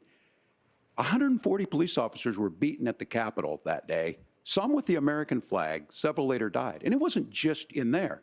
In Minnesota, a group gathered on the state Capitol grounds in St. Paul, and said, we're marching to the governor's residence and there may be casualties. The only person there was my son and his dog, who was rushed out crying by state police. That issue, and Mike Pence standing there as they were chanting, hang Mike Pence. Mike Pence made the right decision. So, Senator, it was adjudicated over and over and over. I worked with kids long enough to know, and I said as a football coach, sometimes you really want to win, but the democracy is bigger than winning an election. You shake hands, and then you try and do everything you can to help the other side win.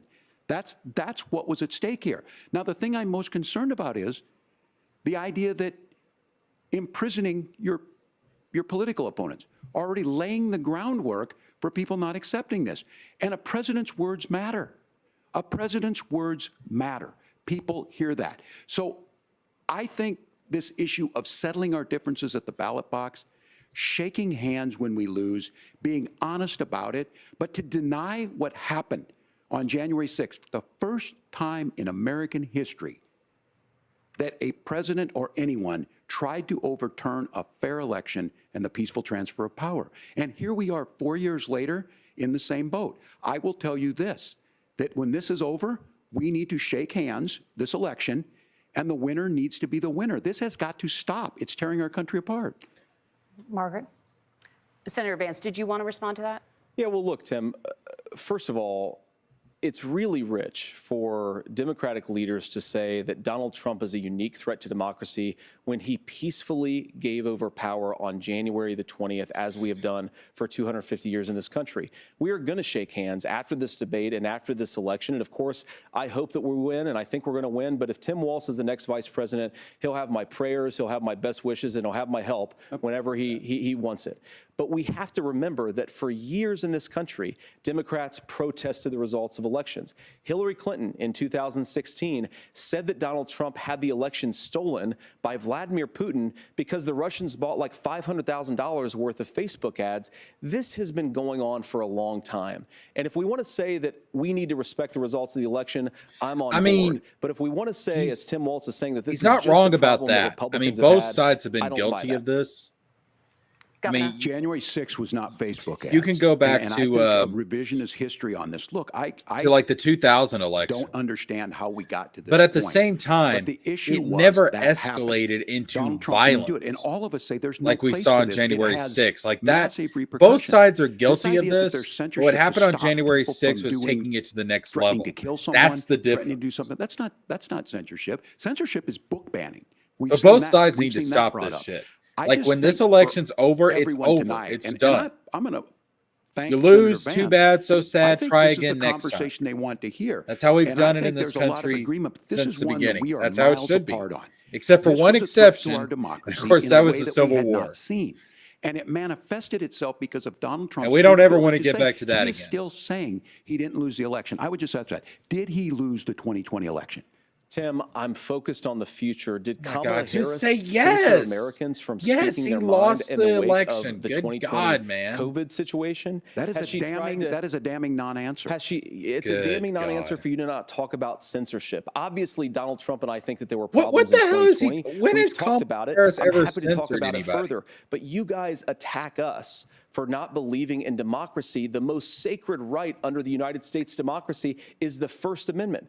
You yourself have said there's no First Amendment right to misinformation. Kamala Harris wants to use the threatening. power Now of the there's been government corporations and big that have tech to censored silence people, from speaking their minds. but that is a threat to democracy. That I've will never seen long Kamala outlive Harris this present censor political anybody. moment. I would like Democrats and Republicans to both reject censorship. Let's persuade one another. Let's argue about ideas, and then let's come together afterwards. You can't yell fire in a crowded theater.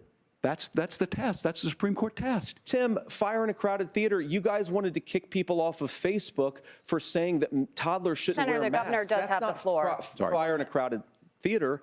That is criticizing the policies of the government, which is the right of every American. Senator, the governor does have the floor for 1 minute to Please. respond to you. Yeah, well, I don't run Facebook. What I do know is I see a candidate out there who refused, and now again, and this I'm pretty shocked by this. He lost the election. This is not a debate. It's not anything anywhere other than in Donald Trump's world. Because look, when Mike Pence made that decision to certify that election, that's why Mike Pence isn't on this stage. What I'm concerned about is Where is the firewall with Donald Trump? Where is the firewall if he knows he could do anything, including taking an election, and his vice president's not going to stand to it? That's what we're asking you, America. Will you stand up? Will you keep your oath of office, even if the president doesn't? And I think Kamala Harris would agree. She wouldn't have picked me if she didn't think I would do that, because of course that's what we would do. So America, I think you've got a really clear choice on this election of who's going to honor that democracy and who's going to honor Donald Trump. Governor, your time is up. Thank you, gentlemen. We will be right back with both of our candidates. The CBS News vice presidential debate continues. All right, so chiming in while they're at break. All right, so Walz, I think, really did a piss poor job during the first half of the debate. I'm not going to lie to you. I'm not going to dance around it. He did a piss poor job. All right, he looked nervous. He sounded nervous. It wasn't good. Okay, the second half of the debate, I think he did a lot better. All right, now I would say that I would say that he did do better, but is he overtaking Vance? Not really. Like, they're going toe for toe. I think they're pretty even in the second half, to be honest with you. The first half I'll give to Vance. I think Vance has had the better performance in the first half. The second half, I think it's a little more even. Now, if the entire debate was like the second half, where it was like tick for tat, really kind of evenly matched, I think that we would come out of this and nothing would really change. And I think that it would be a situation where it's like, well, the candidates did no harm to their presidential to the presidential candidates. But again, like that first half, I don't think Walz did very good at all. I just don't think he did. And I don't know, man. Like coming down to, because I'm assuming they're going to do the final statements, closing arguments when they come back. But he really needs a closing argument that's going to land if he's going to come out on top of this thing. He really does. So it's going to come down to the closing arguments, because right now, I honestly think J.D. Vance looked a little better, which is saying something, man, because J.D. Vance is weird. Like, he says some weird stuff. He does some weird things, man. So, but I don't know. I think he's actually done better in this debate than Walz. Just keeping it real. Keeping it real. Not gonna bullshit. Oh man. But yeah, their closing arguments need to be really good. Really, really good. His closing, in order for him to overtake Vance, his closing argument needs to be really, really good. We'll see if he can do it, but I don't know. I don't know.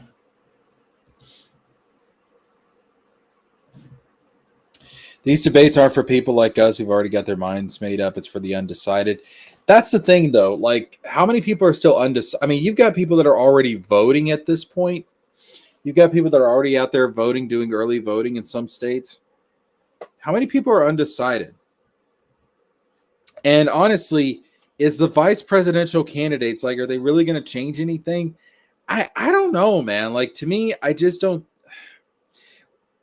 The vice presidential candidates make their mark and change people's minds when they're first announced. After that, I don't think it really matters. For better or worse, I mean, it really should, because, again, these people are one heartbeat away from the presidency. But I just don't think Americans think about that, because, I think most Americans aren't very deep thinkers in general, to be honest with you. I just don't think they really think about stuff in depth as they should. And, I mean, that's made obvious by the absolute circus that American politics and American society has become. So, at the end of the day, I don't know if this is really going to change anything for people. I don't know if it's really going to change anything much. I really don't. I think it's going to...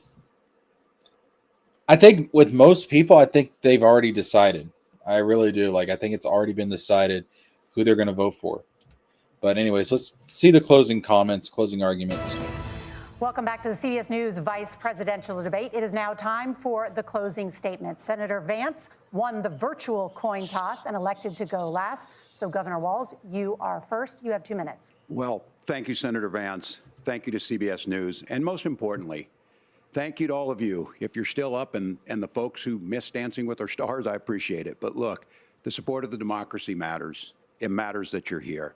And I'm as surprised as anybody of this coalition that Kamala Harris has built, from Bernie Sanders to Dick Cheney to Taylor Swift, and a whole bunch of folks in between there.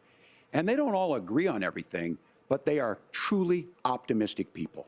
They believe in a positive future of this country and one where our politics can be better than it is. And I have to tell you, that better than it is the sense of optimism that there can be an opportunity economy that works for everyone, not just to get by, but to get ahead. And the idea that freedom really means something.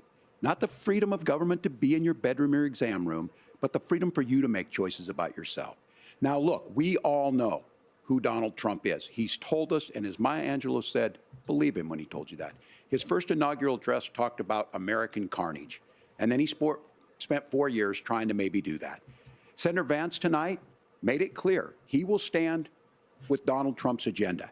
He will continue to push down that road. Excuse me. Kamala Harris gives us a different option. Now, I'll have to tell you, I'm going to be careful about the quotes, but there's one that Senator Vance said that does resonate with me.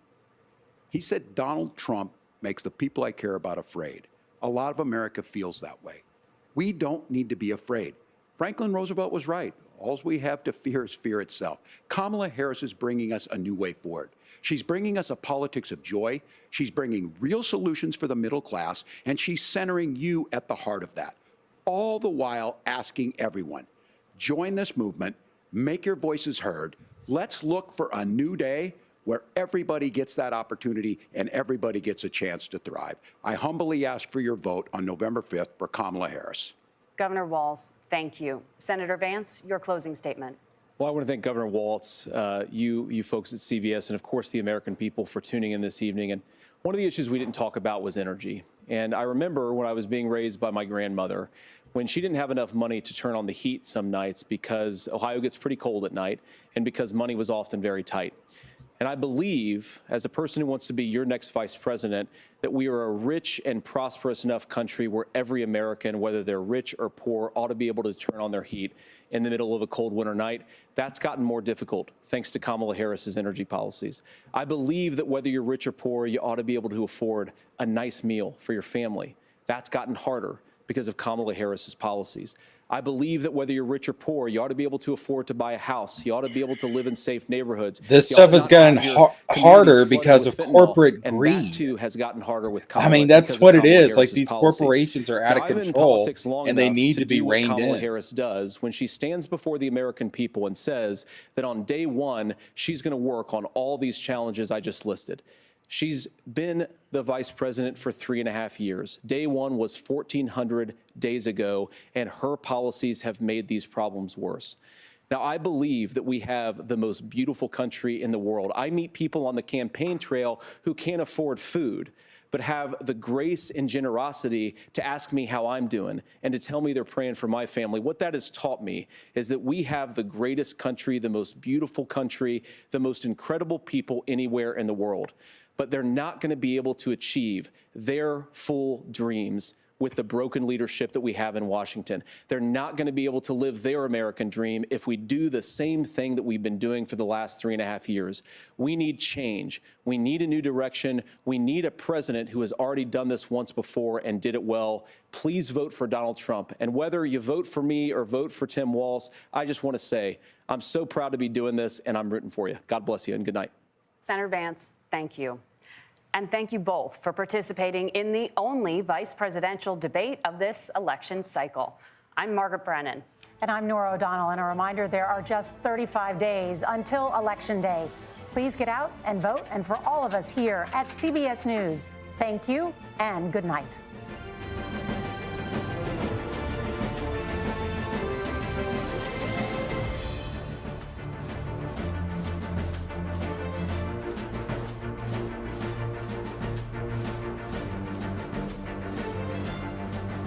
The first and only vice presidential debate. This election is now complete. It was a cordial debate of the kind that people mostly say they want. You notice here the two candidates lingering on the stage. That's quite a this difference is from, nice. The presidential debate. This in is which nice. Not even sure this is that wholesome. Vice President Harris and Donald Trump would shake hands. It was a debate in which the line, "I appreciate what Tim said about Finland," was one of the many ways in which Senator Vance agreed with the governor. The governor agreed right back. But that's the Finland's tone fucking and awesome. The kind of theater review of this. I'll pick out two issues on the question of the top of the news today, which is the Middle East and the kinds of foreign policy surprises that hit. All right, let's pause that for a second. So here's the thing. Walz came back, I think, in the second half, but I think Vance took the first half of the debate. It was kind of a tick for tack in the second half, so I don't think anyone really won. And if the whole debate would have been like that, then this would be very inconsequential. But I do think the Trump campaign maybe gets a slight boost out of this. But is it going to be enough? I don't know, man. Listen, I've said it before. I'm going to say it again. Right now, I think the Harris-Walz campaign is leading, but this is going to be one of the closest elections of our lifetime. I mean, I'm going to be honest with you. Like, I hear, like, on the Democratic side, they're talking about, oh, like, she could win by this much. And, oh, my God, like, this could be a blow-up. Like, stop. This is going to be close. Either way, this is going to be close. This honest to God, maybe. I'd have to look at previous presidential elections. I was about to say it could be the closest presidential election in history. I don't know about that, but it's going to be close. Like it's going to be up there. It's going to be one of the top 5 closest elections in American history. And I don't know who wins. I give Kamala a slight edge tonight, even after this debate, but it's going to be close. And I think Vance held his own, and I wish Tim Walz would have been more aggressive. And I really wish he would have debated with more skill. I mean, I'm not going to lie, but it is what it is. Anyways, that's going to wrap it up. That's my thoughts on this. Thank you guys for tuning in. Much appreciated. I'll see you guys later. Tomorrow, I'm pretty sure Katie's doing her anime show tomorrow, so I'll probably be on Katie's stream tomorrow. But I'll probably be streaming later this week. Anyways, thank you guys so much for watching. Much appreciated. Love you guys. I'll see you guys later. Peace out.